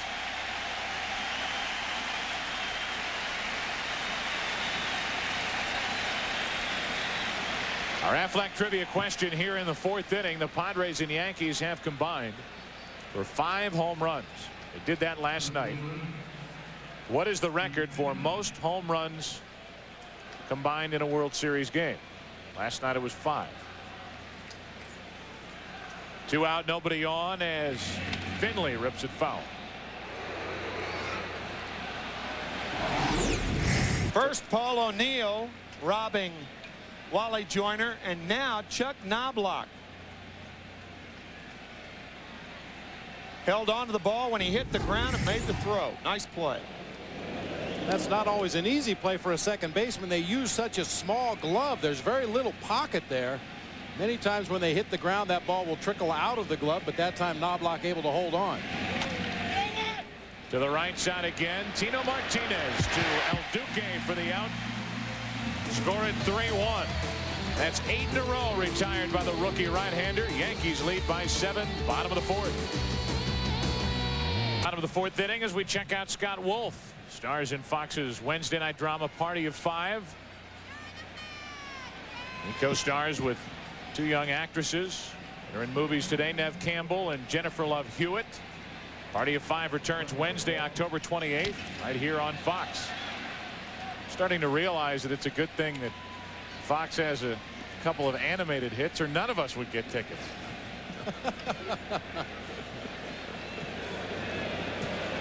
Jeter first up here in the fourth inning, 7-0 Yankees. What do you think, Bobby? Well, I'll tell you what. Strike 2 over the outside corner to Jeter. No, if Hank Hill was here, he'd be sitting right up here next to us with a propane heater going. O'Neill and Williams will follow here in the fourth inning. Yankees lead 7 runs on 10 hits. Bullringer closed out the third inning by striking out Knobloch. Has a 1-2 count on Jeter.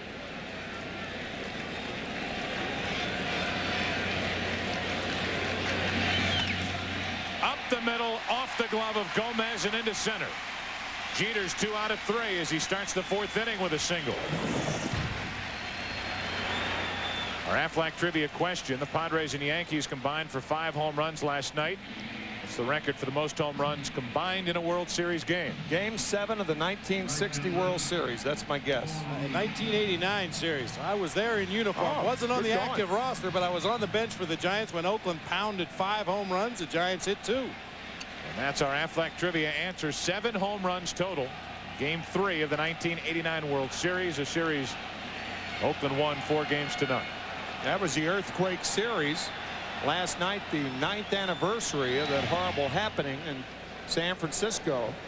And game 3 resumed after a 10-day hiatus called by then Commissioner Fay Vincent.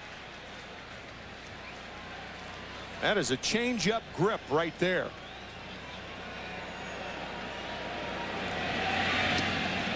And a change-up to O'Neill is called for a strike, 1-1. Normally you don't see a guy go behind his back with the same grip that he's going to have in the glove. The reason for that is he is facing the first base coach right now. And if you get in the habit of doing that, then they pick your pitches up very easily. And again, he showed the grip, throws a change up. It's 2-1. most pitchers that need to get to an unusual grip like that changeup or a split finger fastball, it's much easier to go ahead, get that changeup grip on the ball and change to a normal fastball grip than it is to do the other way. Have a fastball grip and change to the changeup. You see a lot of guys that throw a split finger will get the split finger grip on the ball as they take their sign, go into their set position, and if they change, they go from that. Jose Cardinal on your left, the first base coach for the Yankees, and the grip on your right, Ryan Boehringer. 3 balls and a strike on O'Neill.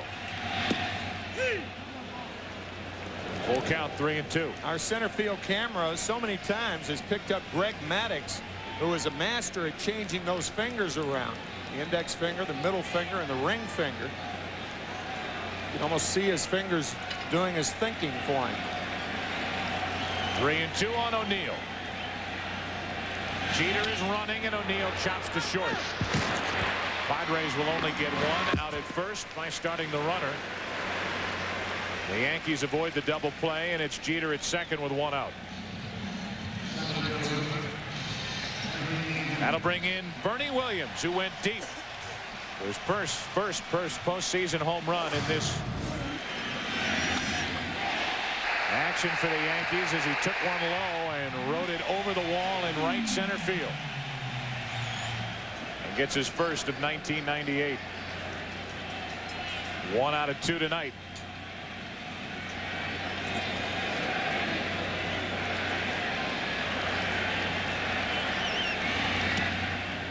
A strike to Williams. You can see he didn't change the grip on that pitch in the glove, and it was a changeup.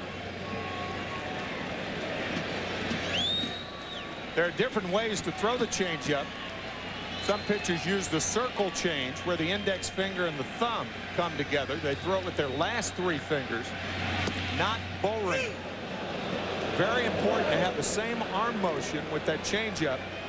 That's really what it is. It's a change in the grip, not a change in the delivery. You have the same arm motion as the fastball, and the ball doesn't do the same thing, simply said. If you find a pitcher throwing a changeup and slowing down his motion, those are the balls that get hit a long way. That's the easiest thing for a veteran hitter to pick up off a rookie pitcher or a young pitcher. They think by speeding up the body, it's going to fool you. It doesn't. 0-2 on Williams, 1-2.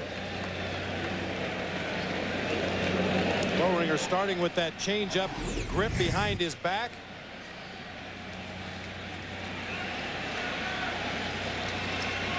And then here's the arm motion.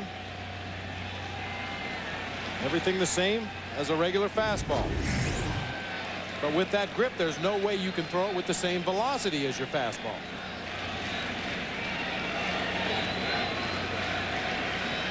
Runner at second is Jeter. 1 out, a ball and 2 strikes on Bernie Williams. Into center field for Finley. To his right, 2 out. So a leadoff hit, then O'Neill grounded out. Williams flied out. Chili Davis will get a shot at driving in a run. He did so back in the first inning, later scored a run, and he struck out since then.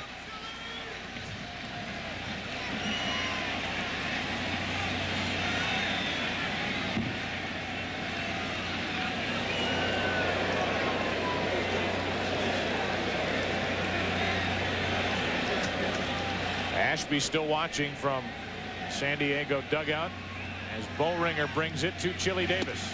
A strike over the inside corner. Joe Buck, Bob Brenly, Tim McCarver with you. 9:30 on the scoreboard clock here at Yankee Stadium. Padres threatened in the first inning, didn't get anything. The Yankees got 3 unearned runs in the first, 3 more in the second, 1 in the third. Knocked out Andy Ashby, the starter for San Diego, in that third inning. Now the 0-1 from Boehringer. Strike 2 on Chili Davis. Generally, when teams get Chili Davis in a 2-strike hole, they go up the ladder with that 4-seam fastball above the belt, try to get him to chase a pitch up high out of the strike zone. Chili is widely recognized as an outstanding low ball hitter from the left side of the plate.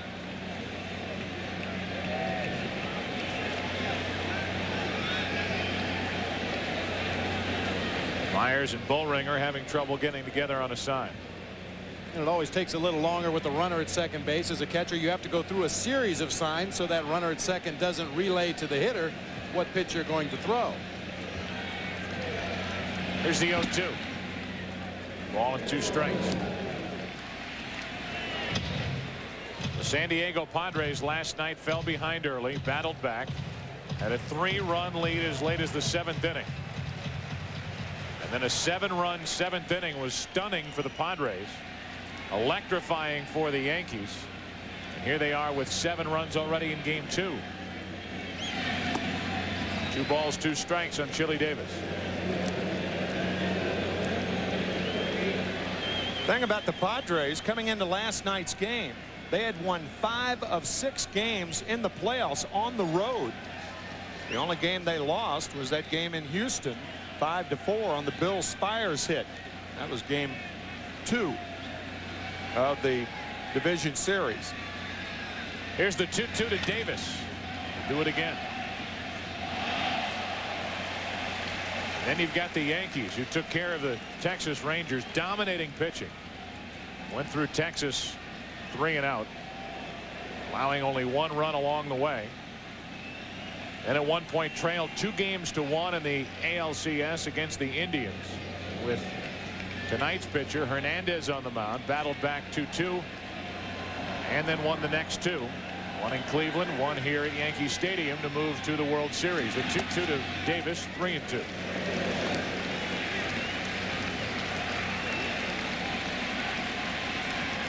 David Wells, the MVP of that American League Championship Series. But no bigger start than the one made by Orlando Hernandez, and because he was so effective, it bought him game 2 of the World Series and maybe game 6 if this series goes that long. Instead of Andy Pettitte, as Davis takes strike 3. Thought he had drawn a walk. That's the final out here in the 4th inning. Second strikeout for Bullringer, and the Yankees do not score. 7-0 New York. It off down below, up above. Over the past 70 years, millions have watched the Goodyear blimps hovering over special events. Goodyear's fleet of 6 blimps now extend over Europe and South America. Celebration of the Tire and Rubber Company's 100th anniversary. Pilot tonight, Pat Henry, is at the controls. Vanderwall takes a ball from El Duque to start the 5th inning. Hernandez has retired 8 in a row. Vanderwall has the last hit for the Padres. Strike 1. We mentioned throughout this series that John Vanderwall, throughout his career, has been known as a pinch hitter deluxe. Just to give you an idea, in his best season offensively with the Colorado Rockies back in 1995, he hit .347. He was in 105 ball games, had 101 at bats. That was the year he had 28 pinch hits, the most ever by a major league player in one season. Struck him out. That's number 5 for Hernandez.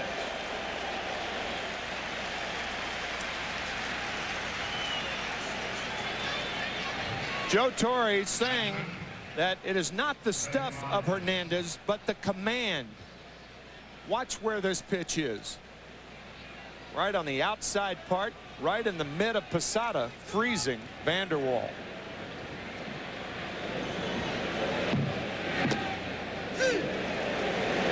Strike to Myers. Orlando Hernandez has such control that in his first postseason start in Cleveland in game 4, Joe Torre said it took him about an inning, maybe a little over an inning, to figure out where exactly the strike zone was. He worked from the outside into the strike zone to catch the limit of the strike zone, so he knows how far he can go over the outside corner and still get a strike. Strike 2 on Myers. Really, which is the opposite of what most pitchers do. They start in the strike zone and will try to lead the hitters outside off of the corner until the umpire draws that line in the dirt and said that's far enough. Good change up there. Get ahead with strikes, get them out with balls. That's usually how pitchers approach hitters. Hernandez missed the corner there. It's 2-2.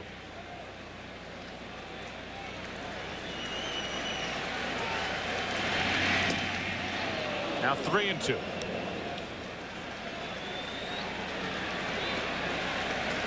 Myers, the number 8 hitter, with Gomez on deck.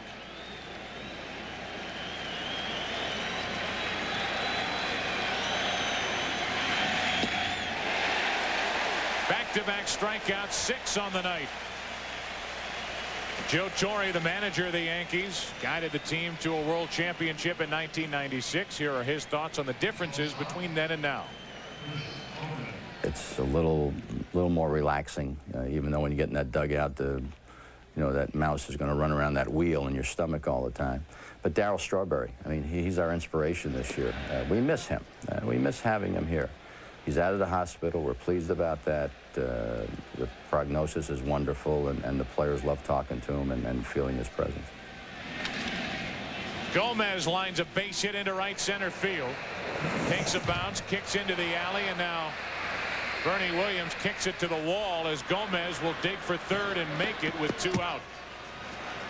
That breaks the string of 10 in a row retired by El Duque. And we'll see how they score it. Either a double and an error or a straight triple for Chris Gomez. Looked like a mix-up between Paul O'Neill and Bernie Williams. This ball slicing away from Williams.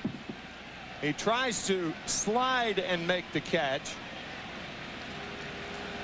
off the heel of the glove, and that allows Chris Gomez to go to third base. So a triple for Chris Gomez. Real good look from the super shot. Bernie Williams had the glove down there in position. The ball just hit the heel, bounced away, allowing Gomez to advance to third base. It is a triple, no error, and now a strike to Kilvio Veras, who will try to put San Diego on the scoreboard. Veras has driven in 2 runs in this postseason. 1 out of 6 in the World Series. 1 ball, 1 strike. When you're trailing by 7 runs in the middle innings, normally it's easier to hit because most of the pitches you get are predictable because the pitcher doesn't want to walk you. It's different with Hernandez. 2 balls and a strike. He's pitching the same game as if the score were 0-0 here. And if anything, he's adding more pitches. He's throwing more straight changeups now than he did the first time through the order. Really mixing it up well. Veras, a broken bat, base hit down the right field line. In to score is Gomez. Veras ends up at second with an RBI double. It's 7-1 New York here in the 5th inning.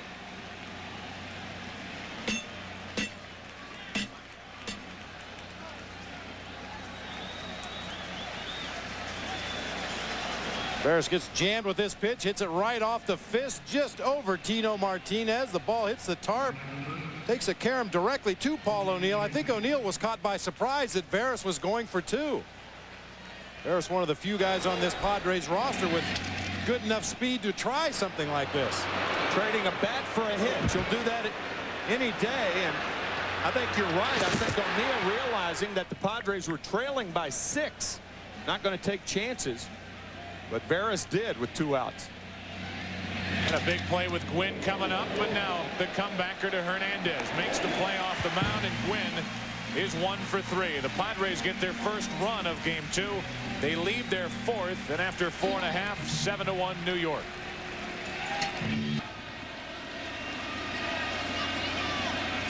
Back here in the Bronx, Tino Martinez, first pitch swinging against Boehringer, fouls it away, strike 1. Bottom of the 5th inning.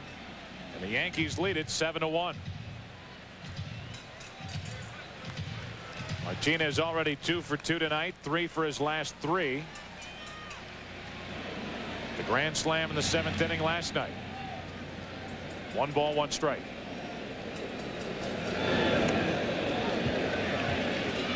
You can bet that Chris Chambliss, the hitting instructor, likes what he sees the last few swings from Tino Martinez, and he'll be dialed in watching Martinez in his 3rd at bat tonight. 2 balls and a strike. I'd be smiling too if I was a hitting coach of this Yankees team. They hit 288 as a team during the regular season, hit 207 home runs. Martinez pops it up. Caminiti, 1 away. Martinez retired for the first time tonight. We look at our game summary brought to you by MCI. Ken Caminiti, a big error in the 1st inning, 3 unearned runs. Derek Jeter, an RBI single in the second. Tonight he's 2 out of 3. Bernie Williams, his first home run of this postseason, a 2-run shot in the second. Ricky Leday, 2 for 2 tonight. He's been all over the bases in the first 2 games, and Kilvio Veras has the only San Diego RBI. Scott Brosius now. Bo Ringer has quietly done a good job entering in the 3rd inning, striking out Knobloch, getting around a leadoff hit in the 4th inning, and he got the leadoff man Martinez here in the 5th. To the left side and through past Caminetti, and Brosius is 3 for 3.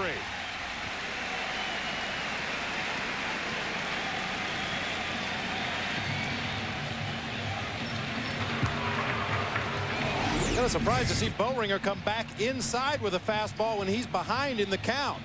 Greg Myers initially had called for a slider away, then a fastball away. Bo Ringer shook both of those off to get to a fastball inside. Get a look from Super Shot at the effort by Ken Caminetti. Just misses the glove. You're right, Joe. Ken Caminetti, that big error in the first inning, the 3 unearned runs.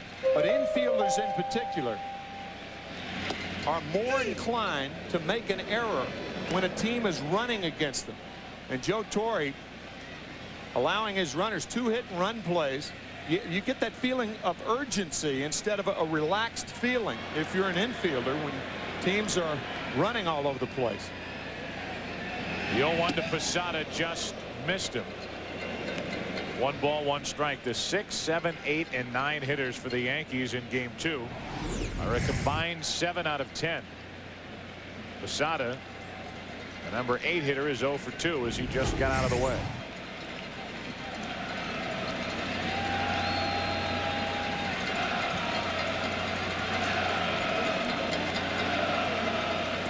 One ball, 1 strike. Posada fouls it away for strike 2. Yankees have an odd platooning situation behind the plate. Posada's the number 1 catcher. Joe Girardi will catch David Cone in all probability on Tuesday. But Posada's best side is his right side. He hit .357 as a right-handed batter. Of course, Girardi's a right-handed hitter. So the Yankees, you try to look for dents in their armor. You can't find many. Posada into deep right center field. Track wall, another home run, and it's 9-1 New York.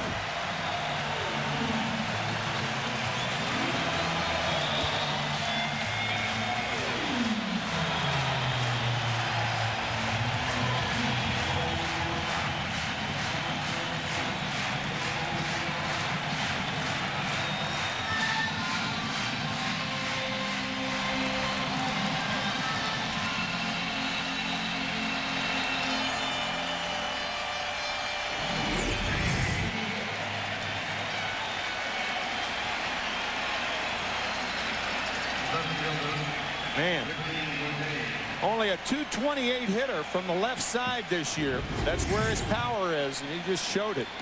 Fastball out over the plate. He unloaded on one. Ideal situation for the Yankees. Get a look at that pitch out over the plate and down. A veteran catcher like Joe Girardi that handles pitchers so well. Has been around the game for so many years. The youngster Jorge Posada coming up. Obviously the catcher not only of this year but the future for the Yankees. Very good working relationship between those 2 men. Yankees have hit 4 home runs in 13 and a 3rd innings so far. 2 last night in the 7th. They have 2 tonight. 1 by Bernie Williams in the 2nd, and here in the 5th inning, the 2-run shot by Posada, who has his first hit. Strike 2 on Leday, who, as I mentioned earlier, has reached base in 6 consecutive plate appearances. Tonight 2 for 2.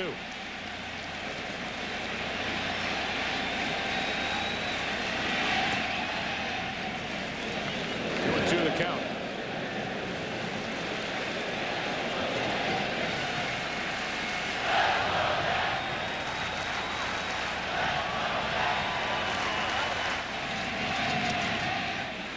Full count on Leday.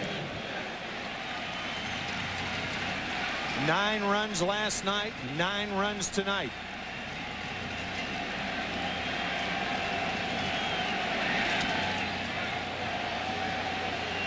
They're in a rut.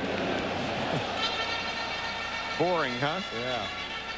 The Yankees have now equaled in their last 3 games their run production in the first 8 games of this postseason. Batting average way up. Average with runners in scoring position way up. Ledee draws a walk, and that is 7 plate appearances, 7 consecutive trips at least down to first for Ricky Ledee. Last night was 2 for 2 plus a walk, plus he reached on an error. And tonight a single, double, an RBI, and now a walk. Sterling Hitchcock charting the pitches in this ball game. He will be game 3 starter back in San Diego on Tuesday evening.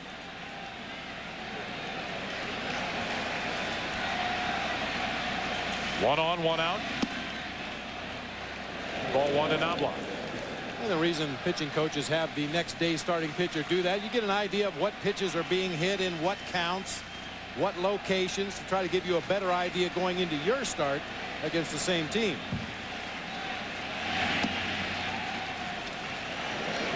Two 2-0 on Knobloch. Chuck trying to reach base for the 3rd time tonight. Knobloch got the action started back in the 1st with a leadoff walk after falling behind 0-2. Worked an 8-pitch at bat for a walk, stole a base, scored on the error by Caminetti.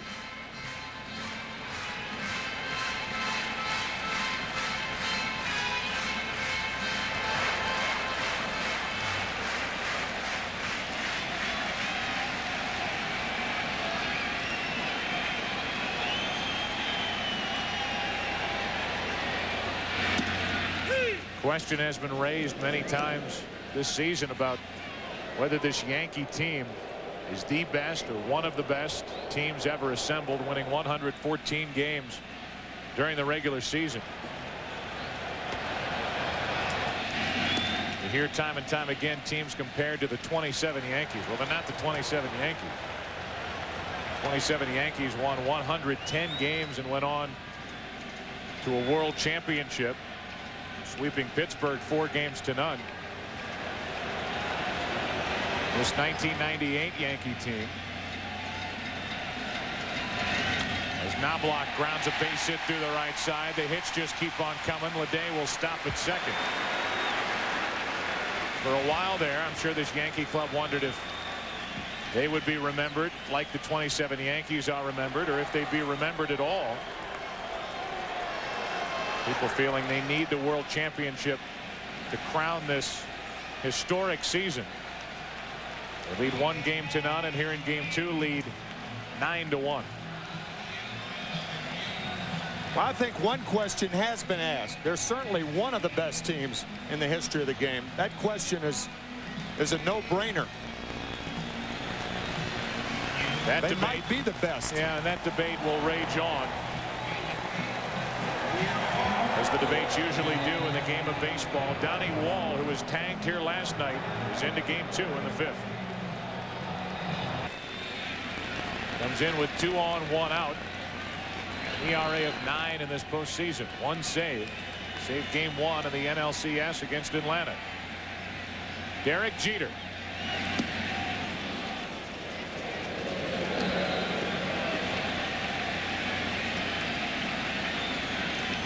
Jeter 2 hits tonight, an RBI, a run scored. 3 hits in this World Series.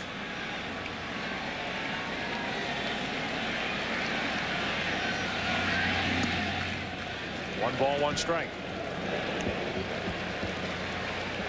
Yankees being a little more aggressive this time through the lineup with the big lead, swinging at some first pitches, going to the plate looking for that first pitch fastball, and really letting it go. I don't know when they're more dangerous, when they're patient or when they're aggressive. 2-1.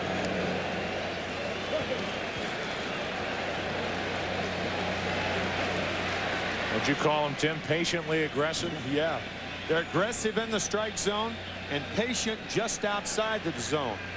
You rarely see them swing at many bad pitches. 2 on, 1 out. 2-2. Great situational hitters, try to get ahead in the count and Usually when they do, they don't foul them back. They hit it hard somewhere. Under the tutelage of Chris Chambliss, a terrific hitter in his own right. That famous home run against Mark Littell in the 1976 American League Championship Series. Barely got around the bases. 2 balls, 2 strikes, 2 on, 1 out. A good pitch from Wall. The strikeout. Jeter is retired for the 2nd time tonight. 2 on, 2 out now with 2 runs home for Paul O'Neill. The new Sunday Night Fox comedy, That 70s Show, returns next Sunday. If there's no World Series, Game 7. 2 of its stars, Danny Masterson, Laura Prepon are here tonight. See them throw the party of the year on That 70s Show. An all-new episode next Sunday night if there is no baseball. 2 on, 2 out for Paul O'Neill. 0 for 3 with a run scored and 0 for 8 in the World Series so far.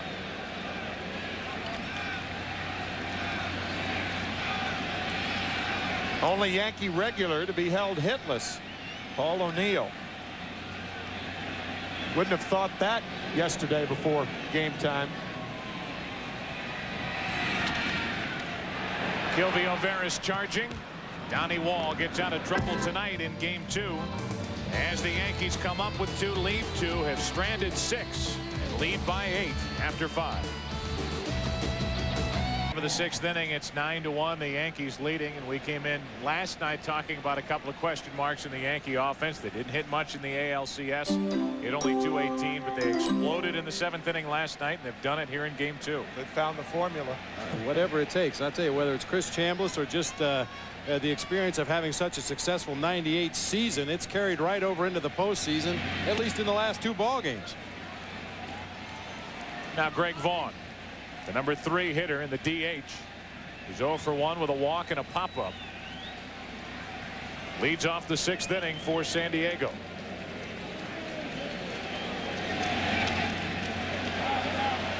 Back behind the plate, now to play.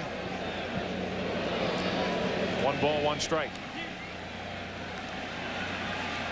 The numbers for El Duque: 80 pitches, 1 run on 4 hits in 5 innings.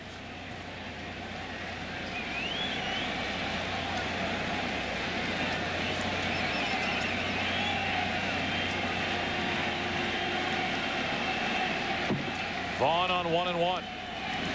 Sidearm from Hernandez, strike 2.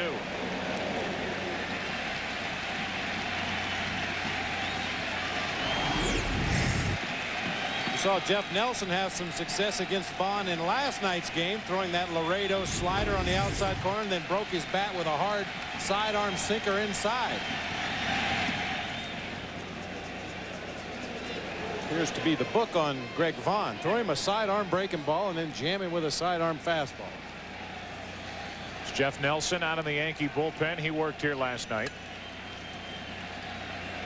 Yankee bullpen last night allowed 1 unearned run. That was it, backing up David Wells. Not much of a swing from Vaughn. He was fooled, and he becomes the 7th strikeout victim for Hernandez. Further indication that they are just not picking up Orlando Hernandez. You can see Vaughn waiting flat-footed with a flat-footed swing. You do not see Greg Vaughn, a guy with 50 home runs this year, swing like that often. 2 home runs in last night's game. Just overpowered. As Caminiti is there with strike 1. We may see some swings like that from both ball clubs, however, in Game 3 in San Diego in the twilight. Similar problems. The Padres hitters having trouble picking up the ball because Hernandez hides it so well. Caminiti into left field for Leday. 2 up, 2 down. Travel day tomorrow, and then Tuesday it's Game 3 of the World Series as the scene will shift to San Diego. And that wild crowd at Qualcomm Stadium, where David Cohn leads the Yankees against NLCS MVP Sterling Hitchcock. And the rest of the Padres, Game 3 of the World Series, beginning Tuesday at 8 Eastern, 5 Pacific, only on Fox. You have to start asking yourself as you watch Orlando Hernandez, what have we been missing lately from the island of Cuba? Orlando Hernandez is the older half-brother of Livan Hernandez, last year's World Series MVP. And as the transportation, the communication has been shut off, these players having to risk death to make it to the major leagues. Here's Orlando Hernandez backing up a strong start in the ALCS from Game 4 with a dominating performance against San Diego here in Game 2 of the World Series, and doesn't appear affected by the size of this stage at all.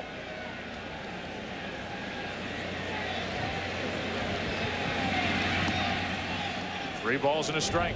After Livan Hernandez won 2 games for the Florida Marlins in last year's World Series. David Cohn against Sterling Hitchcock on Tuesday evening. Joyner takes a strike. It's a full count.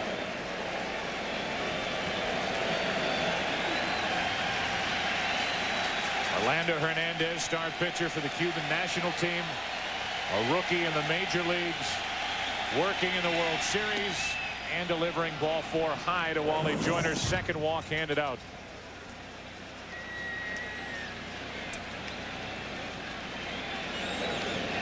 A Yankee official told me a story about Orlando Hernandez pitching in Tampa, the spring training headquarters of the Yankees, and he was wild all over the place. And the Yankee official asked Joe Cubas, who is the agent for Hernandez, what was wrong. He said he's not used to the cool weather. It was 75 that day.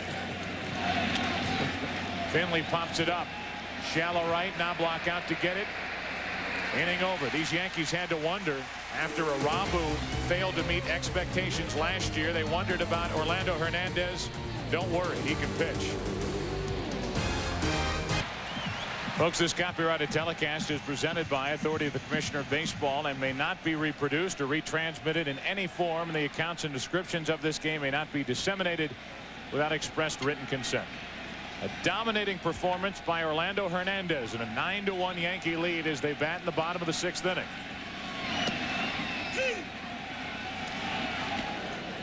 Bernie Williams takes a strike. He's homered tonight, 1 for 3.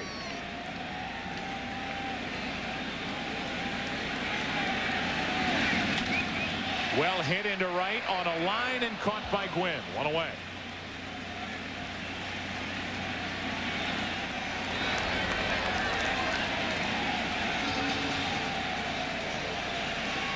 This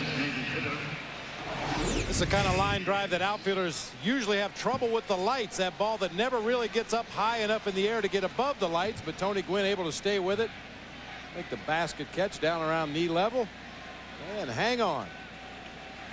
Snow cone at the end. 5-time Gold Glove Award winner. Sporting News is just coming out with a book of the 100 greatest baseball players of this century, and Tony Gwynn is number 49. Number 3 on the list of active players.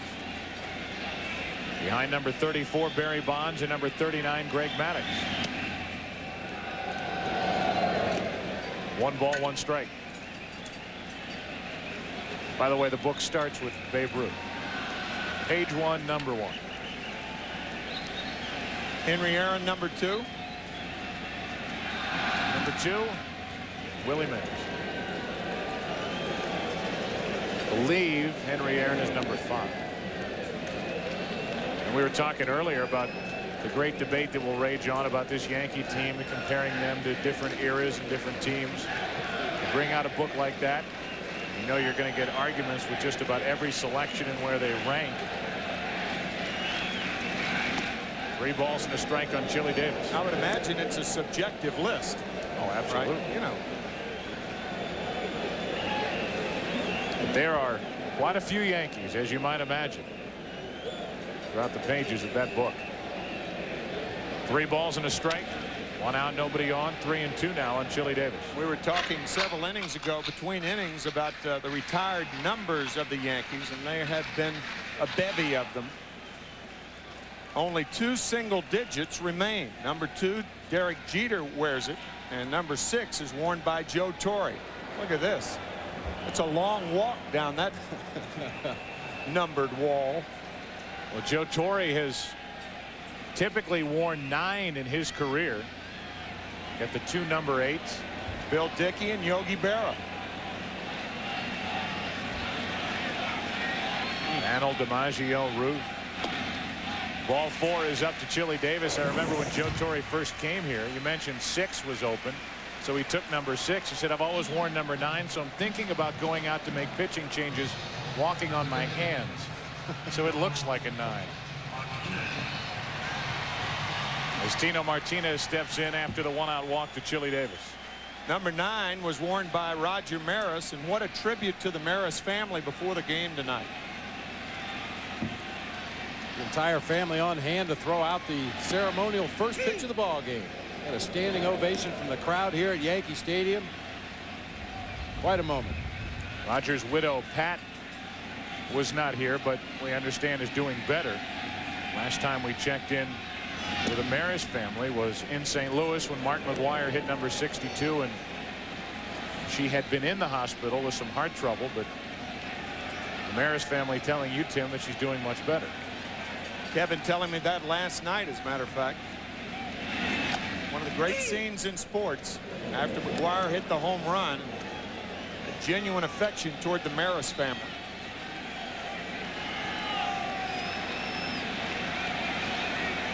And a Roger Maris Yankee hat with the number 9 on it.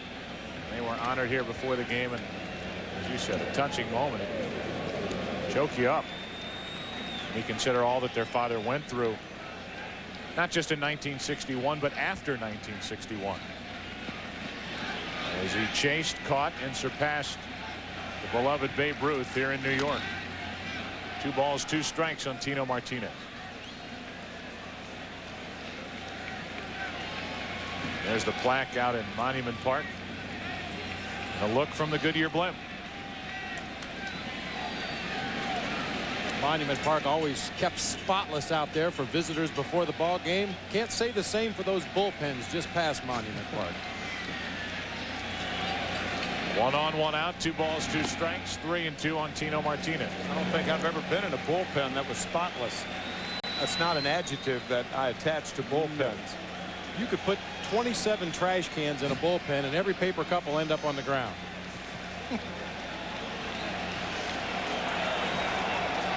Tino Martinez, a line drive base hit into left field, and Tino's now 3 out of 4. A walk and a hit in the inning against Downey Wall. And think about the hits. Ball down the line, the right field line, a single up the middle, and a single to left. Further indication that Tino Martinez is back in postseason play.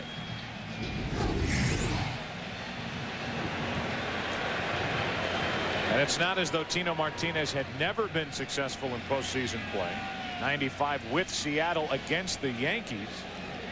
He hit .409 in the division series with a home run and 5 RBIs. Here's Brocious. Strike 1. But then in his next 129 at-bats as a Yankee, he had only 5 RBIs. 5 RBIs in his first 13 at-bats with Seattle, and 5 over his next 129 at-bats. Before the grand slam last night. Strike 2 on Brocious.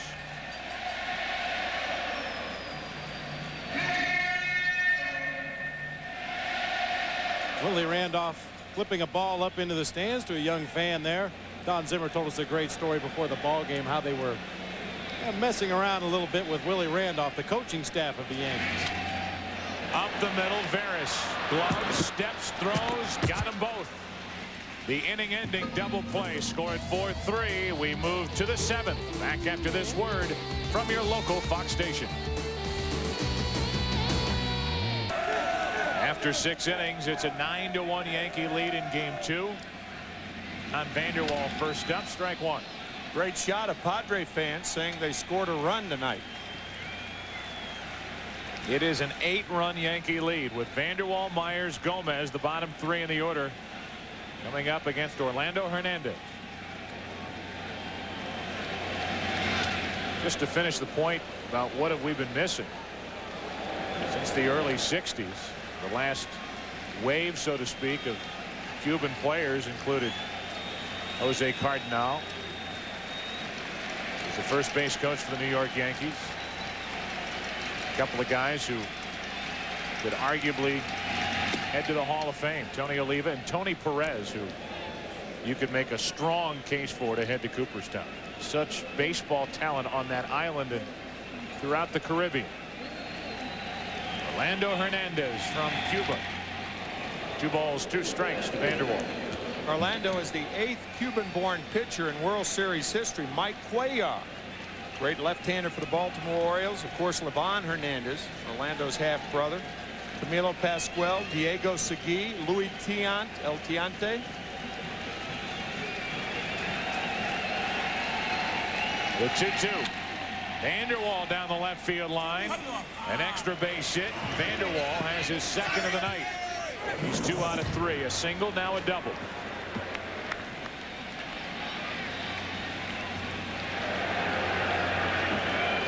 So Vanderwall has 2 hits. And we look at the San Diego box score. Veras has 1 hit and the only RBI tonight for San Diego. Win a hit in his first at bat. Couple of walks handed out, 1 to Vaughn, 1 to Joyner. And Gomez, the number 9 hitter, with a 2-out triple and a run scored on the double by Veras. That's it. Right now Vanderwall at second. The lead off in the 7th inning, and here's Greg Myers.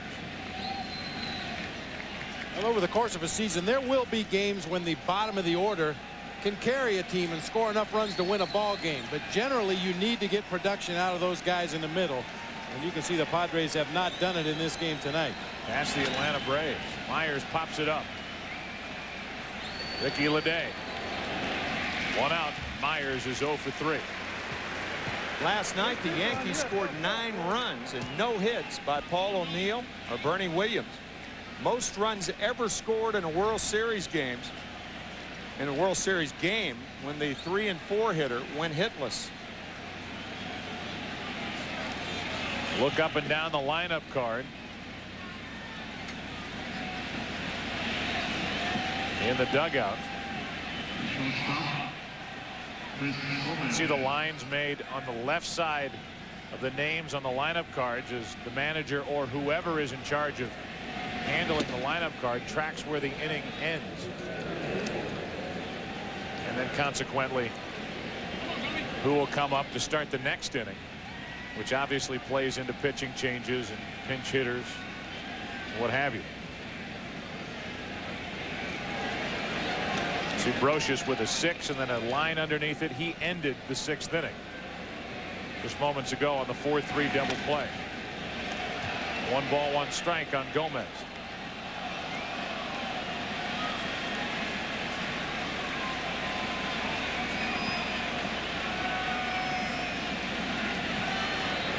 Vanderwall a leadoff double. Myers flied out. Gomez looking for his first postseason RBI.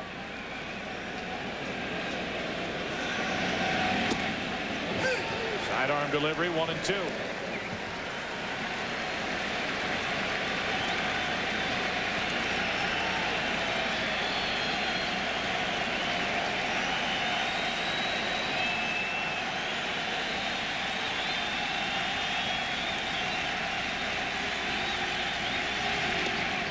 Ranking ball that just missed outside. 2 balls, 2 strikes.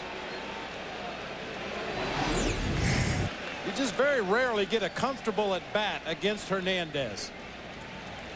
The different arm angles, the different velocity on the pitches, the different movement on the pitches.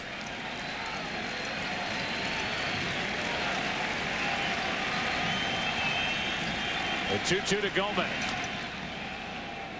Not a comfortable swing there. He stays alive. 2-2. Bob, you were talking last night about Kevin Brown, who has nasty stuff, and nasty is certainly good when it refers to a pitcher. Another word that refers to a pitcher that hitters have a tough time with is funky. Orlando Hernandez is funky and nasty. Where the 70s show people. They still hear the 2-2 pitch is fouled back and out of play. Yeah, right from his delivery through the movement on his pitches. I mean, the windup is very unique. You don't see anybody in baseball used a similar high leg kick. No. He actually raises up on his right toe as he kicks that leg up in the air. And then that arm comes through at a variety of different angles. Major league hitters are not used to seeing on a regular basis. Take a look at it live on 2-2 to Gomez. Tim Flannery got in the way. Foul backing out of play.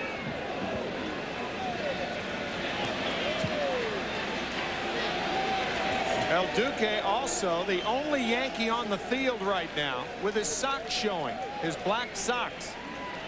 Every other Yankee with the trousers, well, the bottoms of the trousers down. Bob, it kind of adds to Hernandez when he's on the mound and he brings that knee up by his ear. Take a look at those long legs and the black socks underneath the white pinstripe pants. It's more of the look for Hernandez. Absolutely more of a distraction. If he had those pants all the way down to the shoe tops like the rest of his teammates, it wouldn't have quite the same effect. From the side, Gomez takes ball 3.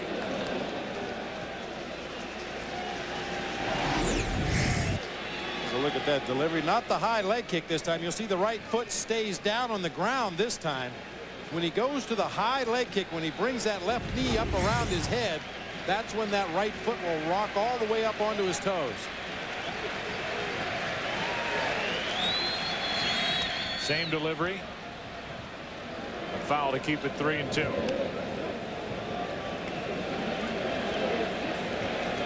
Barris next.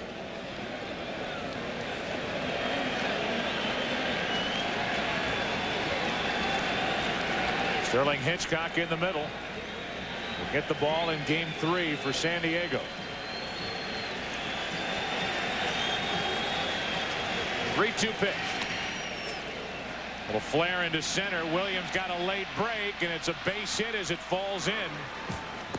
First and third with only 1 out for San Diego here in the 7th.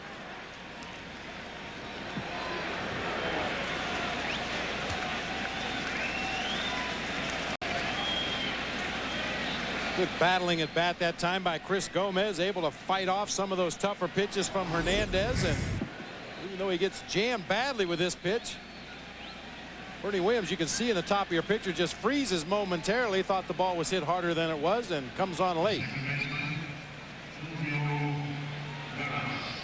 Interesting reaction there from El Duque. Upset even with his team up by 8 at 9-1. His palms to the sky. Bernie Williams did not get a break on that ball at all. One of the quirky things too, he made a good pitch on Gomez. Gomez just flared one into center. First and third, 1 out. Barris. Another flare, this time to left. Leday over to get it. Runners will hold at first and third, 2 out.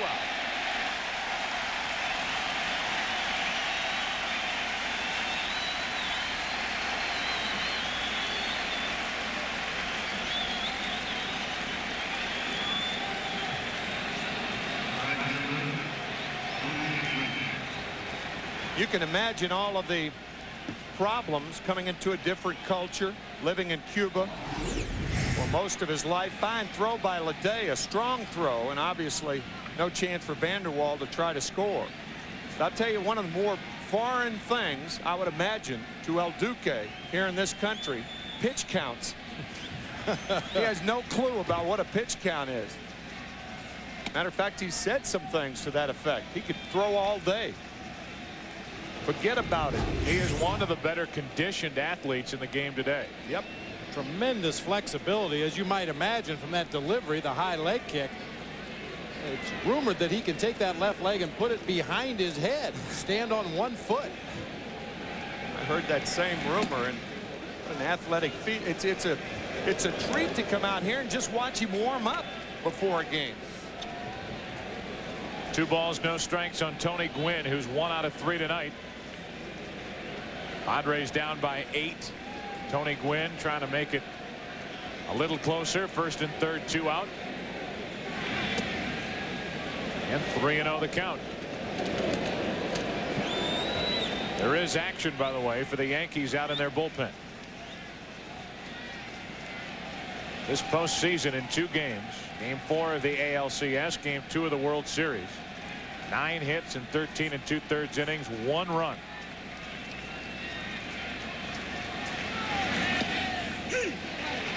Three and 1 on Gwynn.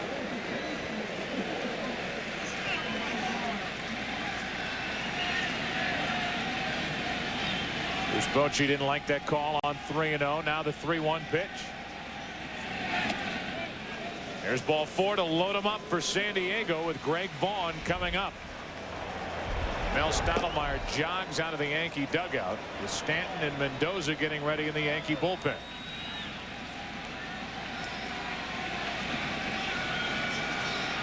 He's going to give his young pitcher an opportunity to regroup out there on the mound, refocus on what he has to do right here. If a coach or a manager comes out of that dugout and jogs out to the mound, that's usually just an informative meeting, maybe to go over some mechanics or a scouting report, or just to give him a little breather out there. Here's your pitch count. 113 pitches for Orlando Hernandez. And now with the bases loaded, Hernandez will deal with Greg Vaughn, who had a big night here last night in Game 1. In the 3rd inning, with the Padres trailing 2-0, Greg Vaughn took David Wells into right center field over the wall to tie the game. And then in the 5th inning, after Tony Gwynn hit a 2-run homer, back-to-back with Gwynn and Vaughn, this shot well over the wall and left, and it did stay fair. A 2-homer night last night for Greg Vaughn, and the Padres losing cause, losing 9-6. Bases loaded for Vaughn.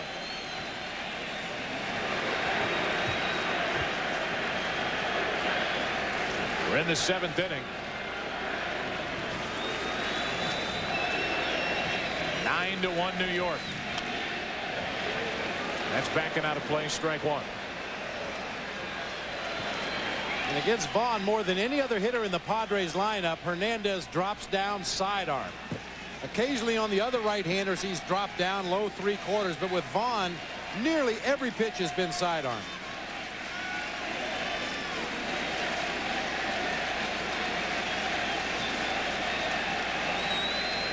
Bases loaded, 2 down here in the 7th inning. Another 3/4 sidearm delivery, 1 ball, 1 strike.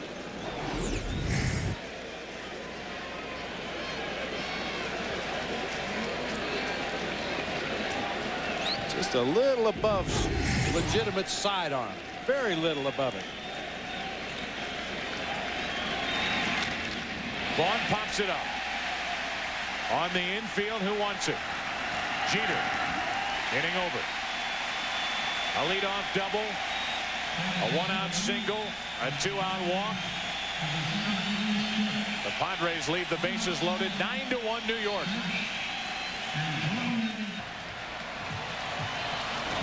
Derek Jeter catches this high pop-up off the bat of Greg Vaughn. This is our super shot.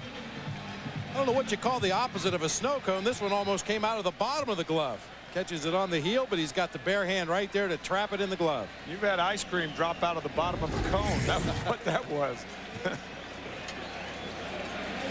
As you see Posada dig in. Explain the name Super Shot. A little different look, as I mentioned earlier. Camera dedicated to catching plays such as that. Close-up shot, slow motion replay, and production staff at Fox dedicated that camera shot and those replays to the legendary Harry Coyle, who was so responsible for innovations in the way baseball has been televised. Basically a 1-camera look to multiple cameras, close-ups, what have you, and that is in his honor. 2 balls and a strike. Posada 2-2.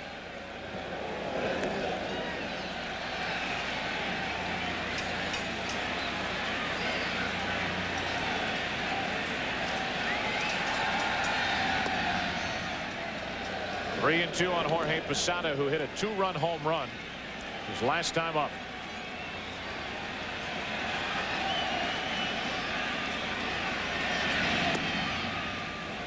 That's low for ball 4 and a leadoff walk. Second walk issued by Donnie Wall. We look at the Yankees box score. Tough to keep track of it all, but here it is. Knobloch 2 out of 3. Jeter a couple of hits. Everybody scored a run up and down the lineup with the exception of the number 9 hitter Ricky Leday, who's been involved heavily with 2 singles and a walk. Actually a single, a double for an RBI and a walk. Brocious 3 hits, and Tino Martinez, after hitting the grand slam in game 1, has a 3-for-4 night working. Here's Leday. Ball from Donnie Wall. Joe Torre reiterating before the game tonight what he has said so often about this Yankee team. Regardless of the score, one way or the other, lopsided or not, none of the guys in that 9-man lineup give up an at-bat. And another indication tonight that that is so true. Into right field, rather well hit, but Gwynn back to get it, 1 out. Stop the presses. Leday made an out. The first time in 8 plate appearances in the World Series that Leday has not reached base. Well, at least they have a book on him now. Throw him a fastball and let him hit a line drive to the warning track in right. That's how you get him out. That's right. To go back to the point that you made, Tim, Bob, we talked to Joe Torre earlier in the season. People wondered if the Yankees, who were just running away with the American League East, would continue to stay motivated, and if it was a danger not being tested during the regular season, really throughout the regular season when you think about it, severely tested. And Joe Torre said, I have a group of guys that you don't have to worry about. Guys like O'Neill and Williams and Martinez, everybody motivated for different reasons, but all motivated nonetheless. Well, generally the younger players look to leadership from the older players, and guys like Paul O'Neill and Tino Martinez, Scott Brocious, those guys are going to grind on a daily basis. You can count on it. And when the younger players see the way the veterans go about their business, they emulate that, and it just flows right down through the entire roster. Young Shane Spencer, Ricky Leday. What a perfect atmosphere for Derek Jeter to grow up in the big leagues. He and the Yankees have reaped the benefits. Homer Bush.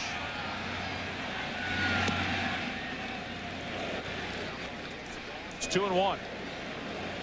Got a shot of Homer Bush right there. We've documented the Yankees starting lineup. What a great season they've had offensively. Even a guy like Homer Bush in limited playing time, 71 at bats on the season, he hit 380. When you get that kind of production from your part-time players, you know you're having a special season. 3 balls and a strike.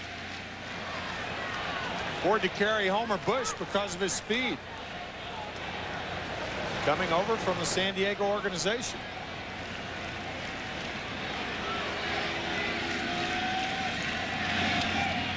Full count now on Knobloch. From Knobloch to Brian Cashman, who eventually will have to sit down and hammer out something new with Chuck Knobloch, who was traded in the middle of a long-term contract and can declare himself a free agent if something isn't worked out. There were reports earlier that something had been done, and if that's the case, it at least hasn't been announced. 3 balls, 2 strikes. Brian Cashman has handled himself so well this year, and under the intense pressure, didn't feel the pressure enough to pull the trigger on any deal for Randy Johnson, and that has paid off in this postseason, and you would have to believe in years to come, by not emptying out more of the young prospects to get potential free agent Randy Johnson. A walk to Knobloch. Brian Cashman, the general manager of the Yankees, 31 years old.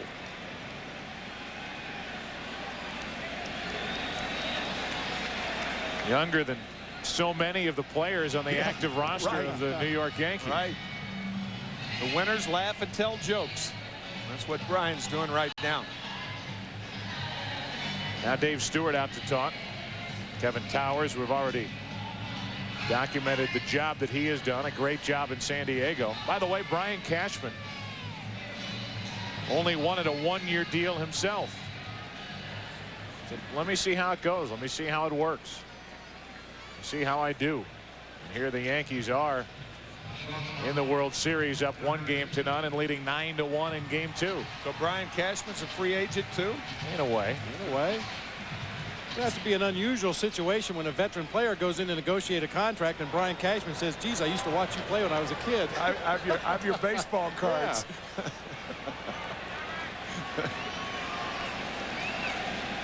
2 on, 1 out for the number 2 hitter in the Yankee order, Derek Jeter. It's down the line, but slicing foul.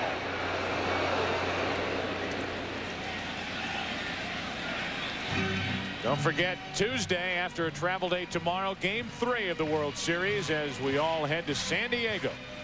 David Cone against Sterling Hitchcock, the NLCS MVP against the Yankees. Come your way Tuesday, 8 Eastern, 5 Pacific, right here on Fox. Strike 2 on Jeter. A lot of different things went into Joe Torre's decision to start Orlando Hernandez in the ball game tonight and save David Cone for the first game in San Diego. You can never predict the weather in New York at this time of year, but Joe Torre was anticipating cooler weather, felt it would be more beneficial for David Cone to start in San Diego in the warm weather, and that coupled with the fact that Hernandez is 8-1 here at Yankee Stadium, 4-3 on the road this year, made his decision fairly easy. Dan Maselli, who didn't work last night, getting ready as Jeter hits a comebacker to play. 1-6-3 for the double play. The inning-ending double play off the bat of Jeter, nicely turned by the Padres through 7, 9-1 Yankees. Well, whenever the Goodyear blimp is hovering above with its camera focused on the event, you know you're going to get a unique view. Tonight, it's the Spirit of Akron. You can find out more about the Goodyear blimps on the internet at Goodyear.com. We welcome you back. Game 2, 8th inning. The second pitcher of the night, Mike Stanton, the left-hander. After an overwhelming performance by Orlando Hernandez, 7 innings, 1 run, 7 strikeouts. Well, Joe Torre said he had a lot of confidence in the young man, that he would not be overmatched in this situation, and Hernandez certainly did not let his manager down tonight. Merv Rettenman is the hitting coach for the San Diego Padres, wearing a microphone for his hitters. He scouts the left-hander Stanton. It says here off and on. Same stuff. Fastball, breaking ball, a change. Let's see. Stone will face. He's hot and cold. It threw hard in the series. Armed with that information, how can you not get a hit? Hot and cold, fastball, slider change. Go get him. Hit what you see. Caminiti hasn't done a lot of that. He's 0 for 3. He rips it down the left field line. Why not? After the scouting report, Caminiti has a ground rule double. Caminiti 1 for 4 tonight. Was 0 for 3 last night. That's his first World Series hit. Sometimes it's good to get back to good old-fashioned country hardball. Hit what you see. We've had Merv Rettenman and Mike throughout the postseason, and generally that's the advice he gives. Yeah, Go up there true. and look for a good pitch and hit it hard back up the middle of the field. Keep it simple.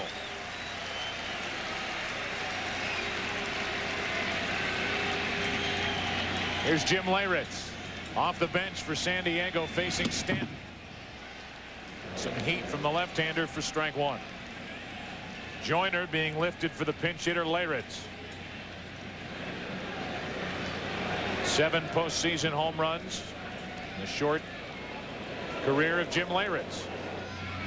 That's 7 postseason home runs. 48 at bats coming into last night's game. 52 coming into this at bat. Last night 0 for 4. 2 balls and a strike.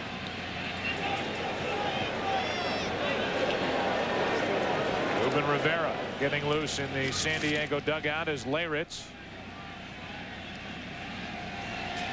That's in front of Finley.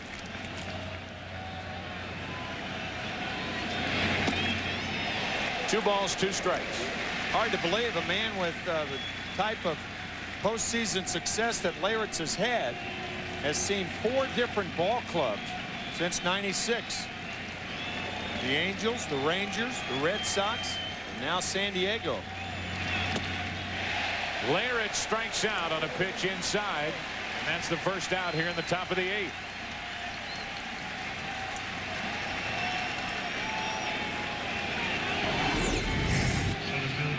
Like a cut fastball inside here from Mike Stanton. Starts on the inside part of the plate and just slides in a little bit, enough to tie up Jim Leyritz on that inside part. So Leyritz, the pinch hitter, is gone, and now with 1 on 1 out, the batter's Finley.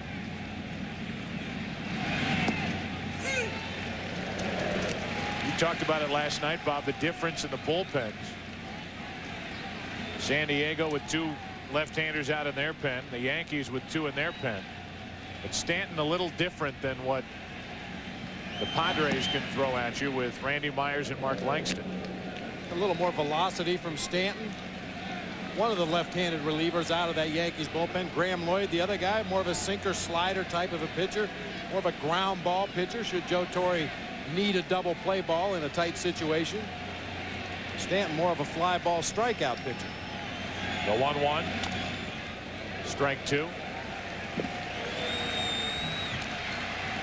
The man with 2 hats. Well, it won't rain on his ears. We know that. He did that or Napoleon impersonation. Ball and 2 strikes on Finley. Another thing Stanton will do is work inside, as he proved with Leyritz at the plate. See what he does with Finley. Runner at second, 1 out. Staying away, staying at 1 and 2. Steve Finley, a pull hitter. 99 of his hits went to right field this year. That is an excellent point, a point brought out last night, that both Stanton and Graham Lloyd will work inside. The 2 left-handers in the Padre bullpen. Randy Myers and Mark Langston work away from left-handed batters. The 1-2. 2-2.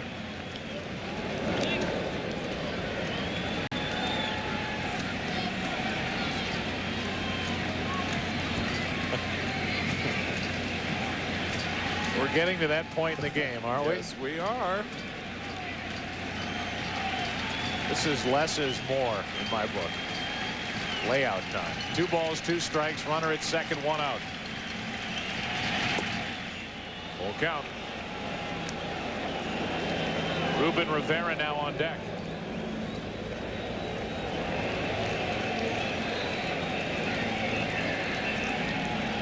Stanton gave up a leadoff double to Caminiti.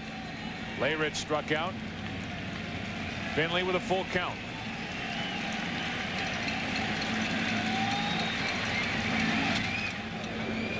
Slow roller to Knobloch. The barehanded pickup for the out.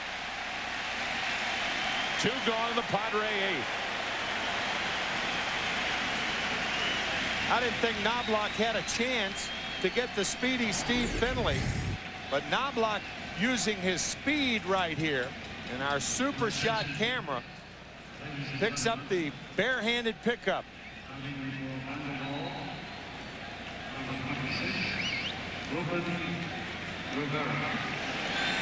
Boy, that is a nice play. That was not a softly hit ball. I mean, normally a bare hand is when the ball has almost stopped rolling or a high hopper. That ball was hit relatively hard and on a tough hop, and he made a great barehanded play. And now Ruben Rivera, the cousin of Mariano Rivera, who got the save in last night's game and is the closer for Joe Torre's Yankees. Strike 1.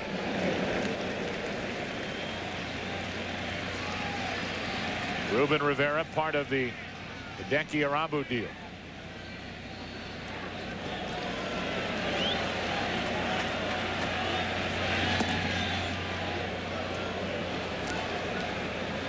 One ball, 1 strike is Mariano Rivera. Ruben's cousin looks on from behind the wall in the Yankee bullpen.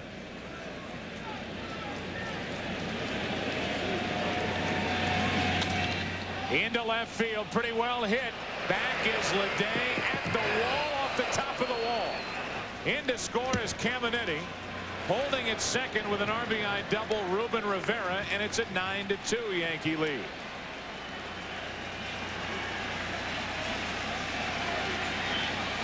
I know you can hear me. 3 more feet, and that ball's out of here.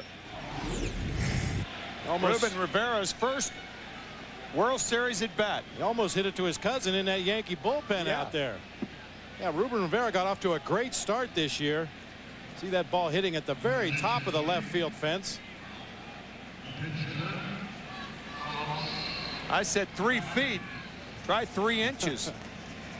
I mentioned Rivera got off to a great start this year, and then his name was mentioned as a possible trade candidate to acquire Randy Johnson.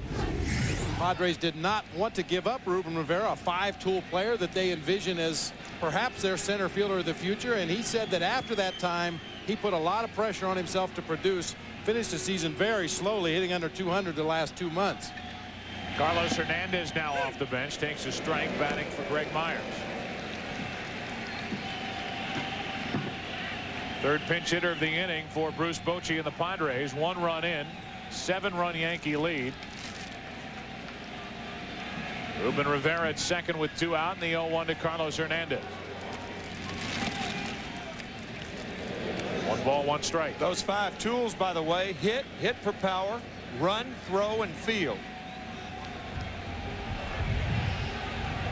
Nobody had better tools in those areas, in my opinion, than Willie Mays, best player I ever saw. 1 ball, 1 strike. Big swing by Hernandez, strike 2. The 5-tool category, I don't think you'd get much argument selecting May. Graham Lloyd and Jeff Nelson now getting loose in the Yankee bullpen.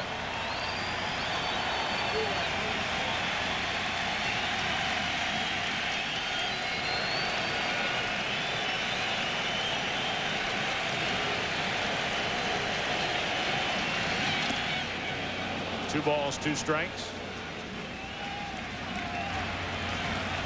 The masked Yankee Avenger.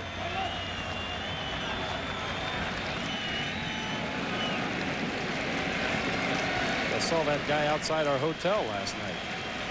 Really? I'd like to see our production crew put catcher cam on that mask. 2 balls, 2 strikes.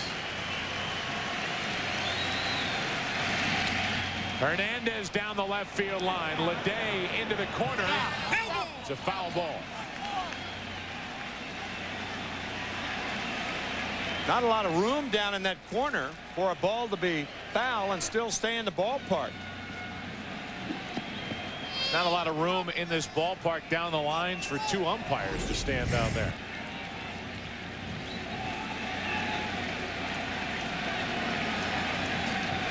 Clearly foul is called by Jerry Crawford.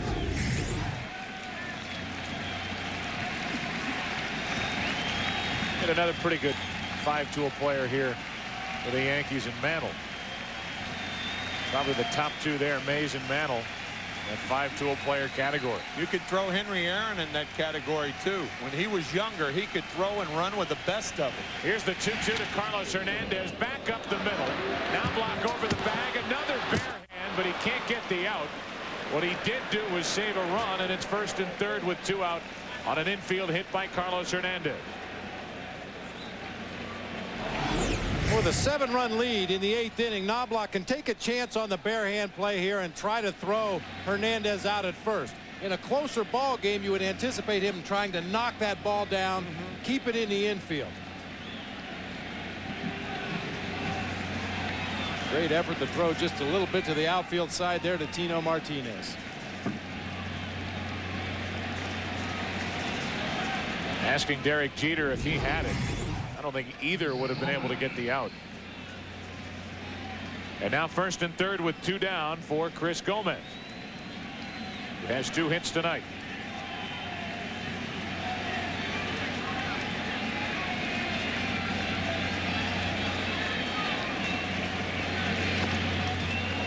The ball low.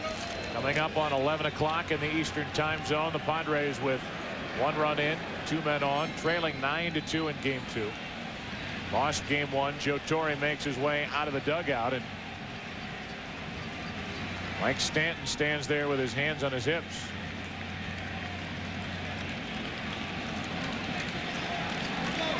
We will have a pitching change. We're in the top of the 8th inning. Third pitcher of the night for the Yankees coming on, with New York leading by 7. Good year is Jeff Nelson, who, as we mentioned last night, had to prove he was healthy with a bulging disc in his back. Had to prove it over the last month. Is in back-to-back games here in the World Series. Pitched 2/3 of an inning in last night's ball game in relief of David Wells. Gave up a hit, a run, struck out a batter, walked a batter. Here's Mark Sweeney now, as Joe Torre went to the right-hander Nelson. Sweeney gets his first World Series at bat as he comes off the bench to hit for Gomez.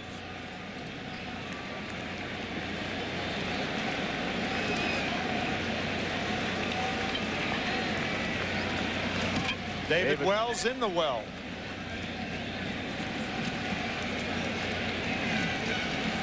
Last night's starter and winner for the Yankees. Now Nelson deals, and Sweeney gets a base hit to right.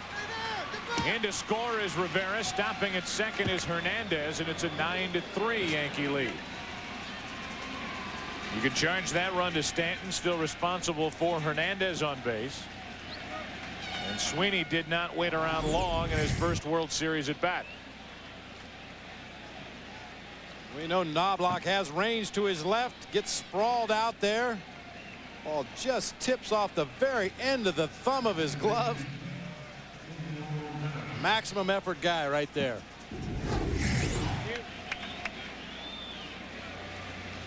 There's Stanton watching as Nelson. Come on, Q. Works to the 7th hitter of this inning for San Diego. Leadoff man Kilvio Veras. 2 on, 2 out.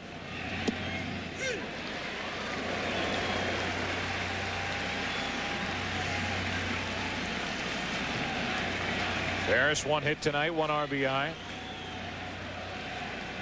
Hernandez and Sweeney aboard for the Padres. Strike 2 from Nelson.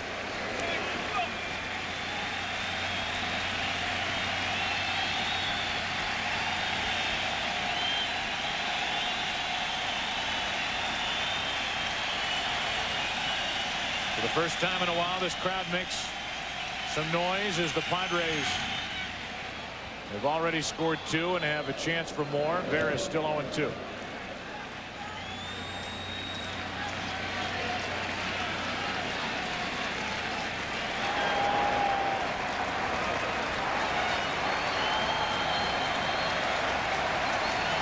Mariano Rivera starting to stir around a bit down in that Yankee bullpen.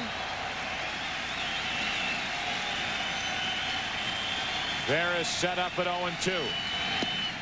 And taken care of by Jeff Nelson. Bottom of the 8th inning, Yankees lead by 6. Welcome back to Yankee Stadium. We move to the bottom of the 8th inning of game 2. Ruben Rivera stays in the game in left field. Andy Sheets is the new shortstop as the Padres pinch hit for Chris Gomez.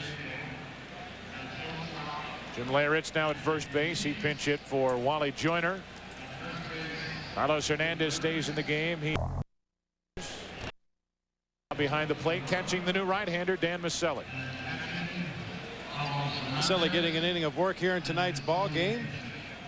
Tim and I speculated between innings that perhaps Trevor Hoffman would get some work in the ball game tonight. Hasn't pitched since game 6 of the NLCS. Right back up the middle, and Paul O'Neill gets his first hit of the series. How many balls up the middle have we seen sneak through the infield off Yankee bats tonight? Well, it just reinforces the fact of what a good hitting team this Yankees club is. Almost every hitting coach in the world will tell you it all comes off of that swing back up the middle. Everything works off of that swing. Not unusual to see the Yankees bunch those hits up the middle of the field. fundamentally sound to drive that shoulder right back through the pitcher. That's the image the good hitters have. Here's Bernie Williams. Bernie's popped a home run tonight, 1 out of 4 at the end of tonight's game. Bob, Tim, and I will select the Chevy Truck player of the game. You can see Bernie Williams right there, closing his shoulders. George Kissel, the great Cardinal instructor, used to talk about hitting like highway construction. Closed shoulders. 2-0. You can see a lot of hitters doing that, though. They keep reminding themselves, keep the right shoulder tucked in if you're a left-handed batter. The left shoulder if you're a right-handed batter. And this team does it as well as any in baseball.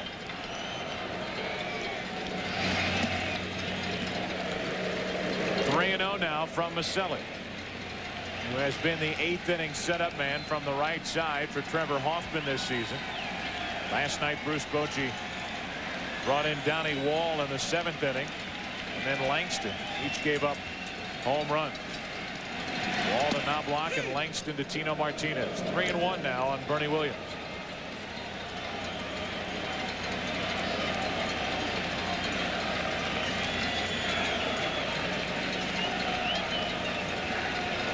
Dan Maselli, 4th pitcher of the night for San Diego. Outside corner, 3-2.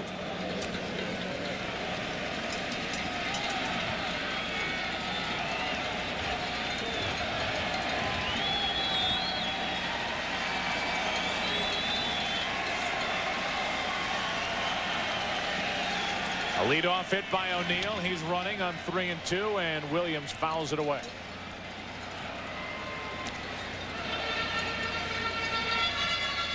So with nobody out in a 3-2 count, the Yankees start O'Neill at first.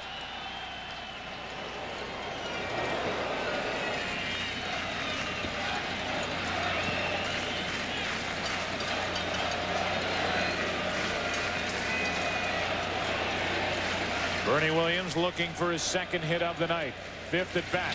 Runner goes again, and Williams fouls another.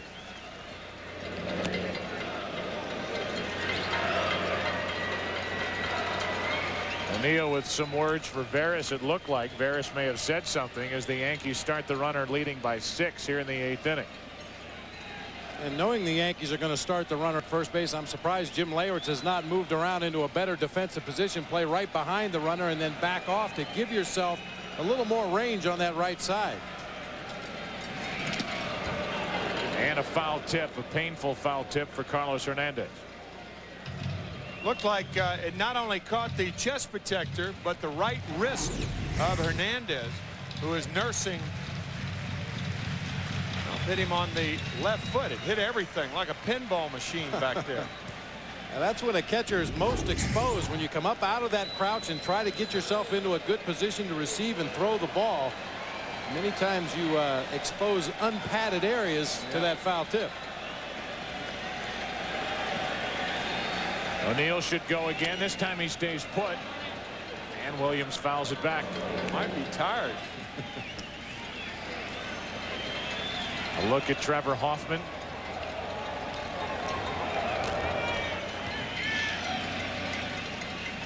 Who has been inactive in the first 2 games of this World Series.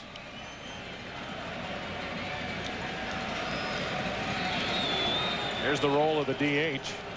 Greg Vaughn, even with his teammates in the field, sitting there with his helmet on, getting ready to hit 2nd in the 9th inning. Not close, ball 4, a single, a walk. And the Yankees have 2 on with nobody out. Chili Davis walks in. The producer of the 1998 World Series is John J. Filippelli, assisted by Michael Weissman. The director is Bill Webb, and the segment producers are Carol Langley and Lance Garrett. Pre-game producer is Gary Lang, and the senior producer of Fox Sports is Bill Brown. Executive producers of Fox Sports, David Hill and Ed Gorin. Special thanks, as always, to Kathy Hunt, Scott Ackerson, Jim Lynch, Scott McQuaid, Jerry Steinberg, Joe Carpenter, Jeff Morello, Peter Sultans, Steve Horn again up here in the booth.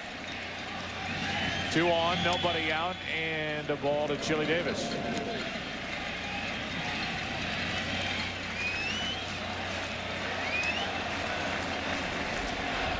Hideki Arabu getting ready for the 9th inning.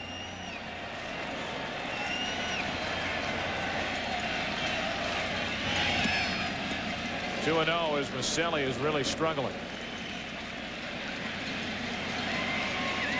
Arabu, by the way, if he enters in the 9th inning, and it would make all the sense in the world, would be in the postseason for the first time. Last year was inactive. This year has been on the active roster, but unused.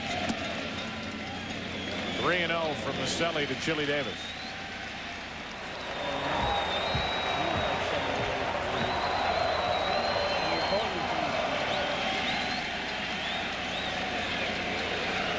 Leadoff hit by O'Neill, a walk to Bernie Williams, and the 3-0 pitch.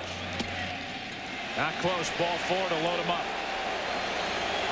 Well, Bob, we came on the air tonight talking about this Padre bullpen, which during the regular season was a strength, as Tino Martinez will get another crack at a grand slam.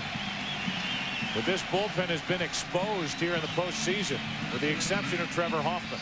Trevor Hoffman, and before tonight, Brian Boehringer had done a nice job out of the bullpen for the Padres, but as we chronicled at the top of the show, that is going to be a continuing problem for Dave Stewart and Bruce Bochy throughout this World Series, unless they can get more innings from their starting pitching. But the Yankees offense is going to have something to say about that, as we saw in the ball game tonight, working a lot of deep counts. They ran up the pitch count on Andy Ashby early in the ball game, and Bruce Bochy with no choice but to go to those long relievers in the bullpen. Homer Bush now running at first base for Chili Davis. It's Homer Bush from East St. Louis, Illinois, makes his first World Series appearance. And here is Tino Martinez, who hit a grand slam in game 1. That's down the right field line, hooking foul, strike 1. Doubly dangerous when you take a guy like Martinez, knowing that the pitcher, Dan Maselli, just threw 4 straight balls. Now looking in the middle of the plate, trying to hop on that fastball that he knew was coming, and just pulled it foul.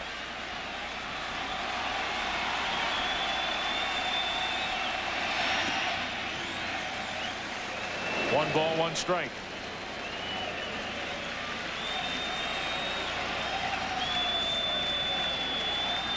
No player has ever hit 2 grand slams in World Series play. Tino Martinez a chance. A ball and 2 strikes from Maselli. 7-run 7th inning capped on this grand slam by Tino Martinez in game 1. Made it a 9-5 game at the time, and the Yankees won last night 9-6. That's off the plate. Maselli will come home for the first out of the inning. Everybody moves up 1 station. Bases loaded 1 away. And a force out, scored 1-2.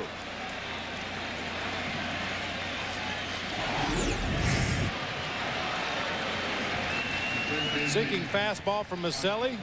Tino Martinez just hits the top half of the ball, chops it back to the mound.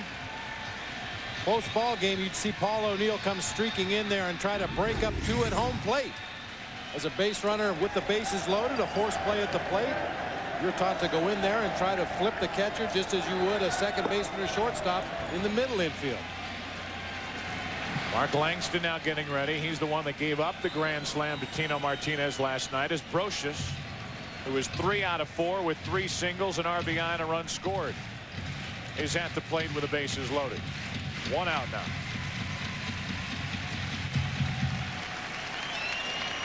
The Yankees have scored 9 runs and hit into 3 double plays tonight. So they've had base runners all over the place.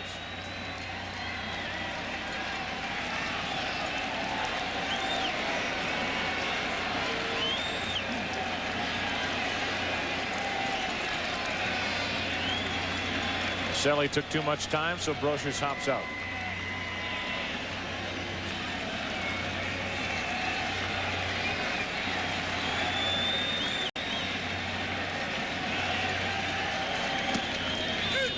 Strength from Maselli. Thoughts about Darryl Strawberry and his colon cancer, out of the hospital and at home, expressed by Joe Torre tonight. magnified in Scott Brocious' mind. His father, detected with the same malady 3 months ago, was planning on coming to the series, but unfortunately could not make it. He was watching the game in McMinnville, Oregon. And how proud of Scott Brocious is the Brocious family, coming off a year in which he hit .203, and we mentioned it last night, many on this Yankee Club field. Of all the players, Brocious might be the MVP of a team that won 114 games during the regular season. An American League record. Brocious strikes out, 2 gone.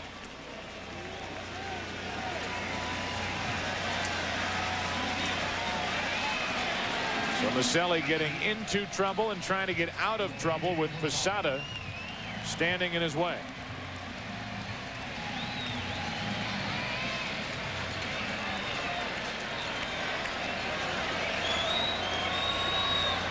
Jorge one hit tonight. That was a 2-run home run in the 5th.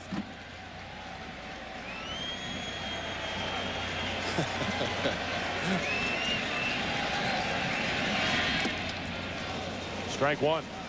Tim Raines constantly stirring things up, messing around with El Duque there on the bench. I don't even know if they can understand each other, but they're having a good time. Well, handshakes are the international language, and Tim Raines has 24 handshakes, 1 for each Yankee. Tough to remember all those. Now, when the roster's expanded, did he add to the 40-man roster in September? Yeah. I didn't ask him that. Bases loaded, 2 out. There are the runners aboard.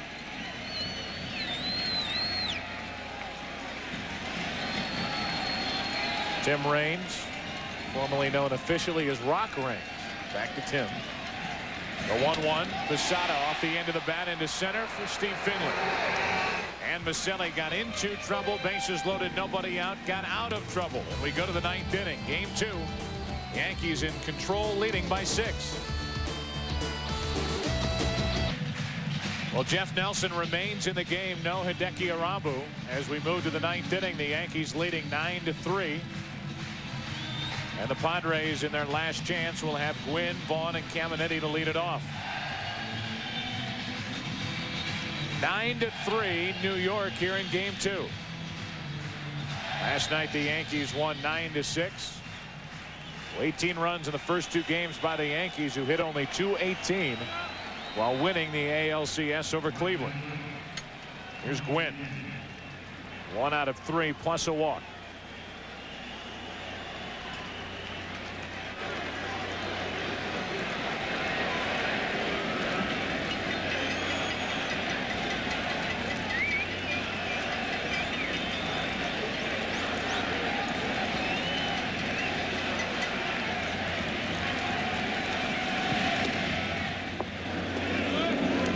Outside to Gwynn. Bad news for the Padres if you want to play percentages. 75% of teams taking a 2-0 lead in the history of the World Series. Gone on to win the World Series. 1 ball, 1 strike. But again, the New York Yankees trailed the Atlanta Braves 2-0 going in their park in 1996. One good thing for the Padres, they go back home in front of it once again. One of the best crowds in the game. Tony Gwynn lines to short, 1 away here in the top of the 9th. On the other side, if this series doesn't go 6 games, these fans here at Yankee Stadium might be looking at their Yankees, who won 114 games during the regular season and are making a charge for their 24th World Championship. Might be looking at them in person in action for the final time, unless this series gets back here next Saturday for game 6. A strike to Vaughn. Mentioned earlier in the ball game, Jeff Nelson facing Greg Vaughn last night. 2 sliders on the outside corner and a hard sinker on the fist. Broke his bat and he tapped back to the mound. 1 ball, 1 strike.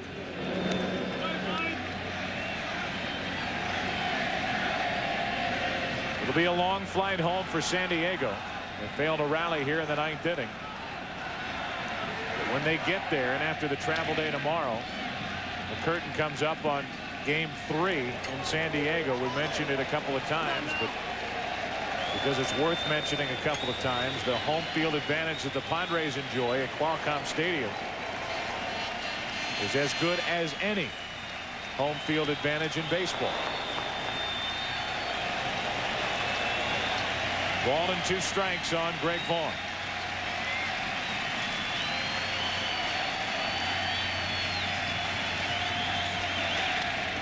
To the left side, Brocious. What a pickup.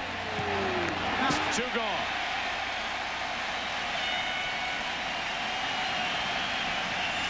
You spoke volumes with that one comment. What a pickup.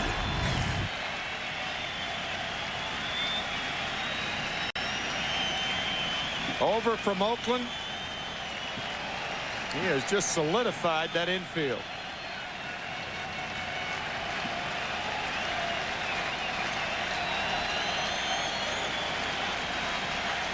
That's the second out here in the 9th inning. And now Caminiti takes a strike.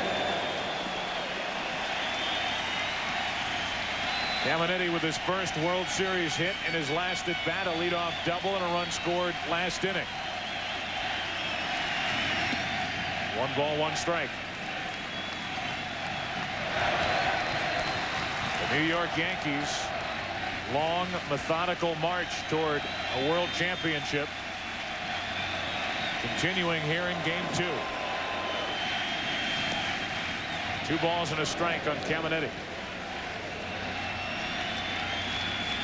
Orlando Hernandez,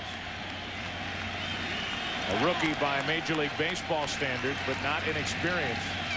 With his history with the Cuban national team, another strong start in the postseason. And now the Padres are down to their final strike.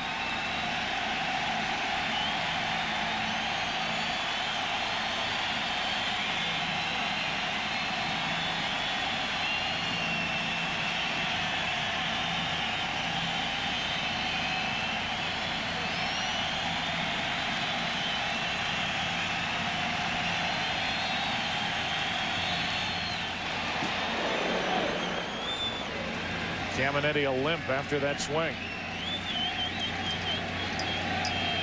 I don't know if Caminiti remembers how to walk without something hurting. He is constantly in pain, it would seem.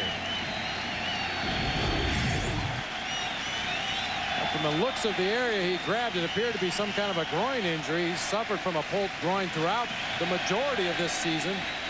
Perhaps re-aggravated it. Certainly not. Yep, you're right, Bob.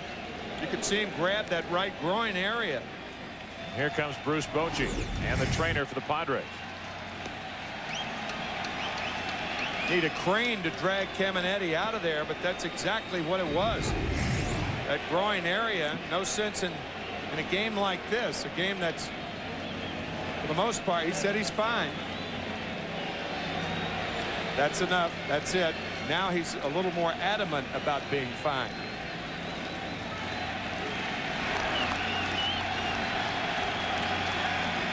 Well, after initially straining the groin, it would seem, on the first 2-2 pitch, that last swing, he didn't leave anything there. He just wailed away like nothing was wrong.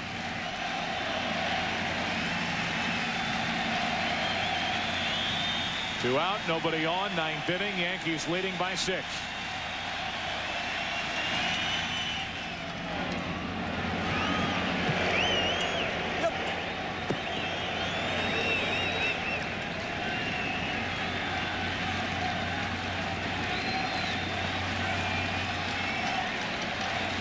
Caminiti trying to extend this game 2. Look at Brian Cashman, the Yankee general manager. Game over. And the Yankees are up 2-0.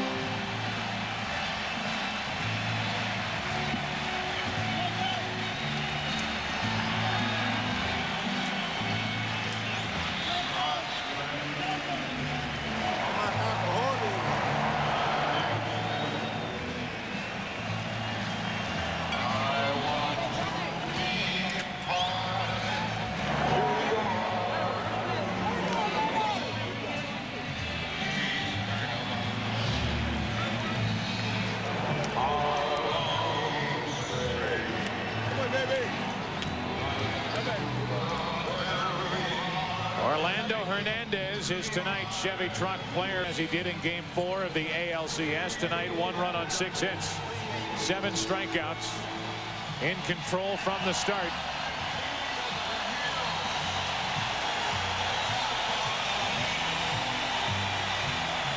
And many fans hanging around in case this series doesn't go 6, giving a standing ovation for the many memories of 1998, the 114 regular season victories, and now 123 wins in all. Let's take you down now to the field and Chip Carey. Chip. All right, Joe, thank you very much. We're here with Yankee shortstop Derek Jeter. You're halfway home to your goal of another world championship, but I know you and the rest of your teammates would agree there's still some work to be done. A lot of work to be done. If you recall, in 1996, we were down 2 games. We were able to come back. So San Diego's not out of it. They're going to play us tough in their park, so we got to come out and take Game 3 like it's Game 7. Hard to believe this could be the last game you play here at Yankee Stadium this season if all goes according to what the Yankees' plan would be, and that's closing this thing out in San Diego. I hope so. I mean, everyone would like to. We're trying to win it. You'd love to win it here, but, you know, we want to try to get it over with. This Yankee ball club is one that seemingly, when they get a break, you guys kick the door in. That's really been the story, I think, of the first 2 games of the series against San Diego. We've been doing it all year. You know, if a team makes a mistake, we've been able to capitalize on it. And that's what you have to do, especially when you're playing a team like the Padres. If they make any mistakes, you got to go out and take advantage of it because you're not going to have too many opportunities to score. Well, Derek, thanks for your time. We'll see you out in San Diego for Game 3. Thanks a lot. All right, Derek Jeter of the Yankees. They lead the World Series 2-0. Joe Buck, back to you. All right, Chip, thank you, and thank you to Derek Jeter, and congratulations to the Yankees, up 2-0. But now the series goes out to California, San Diego, and rocking Qualcomm Stadium. After a travel day tomorrow, we get it back in gear on Tuesday night. Back with more after this.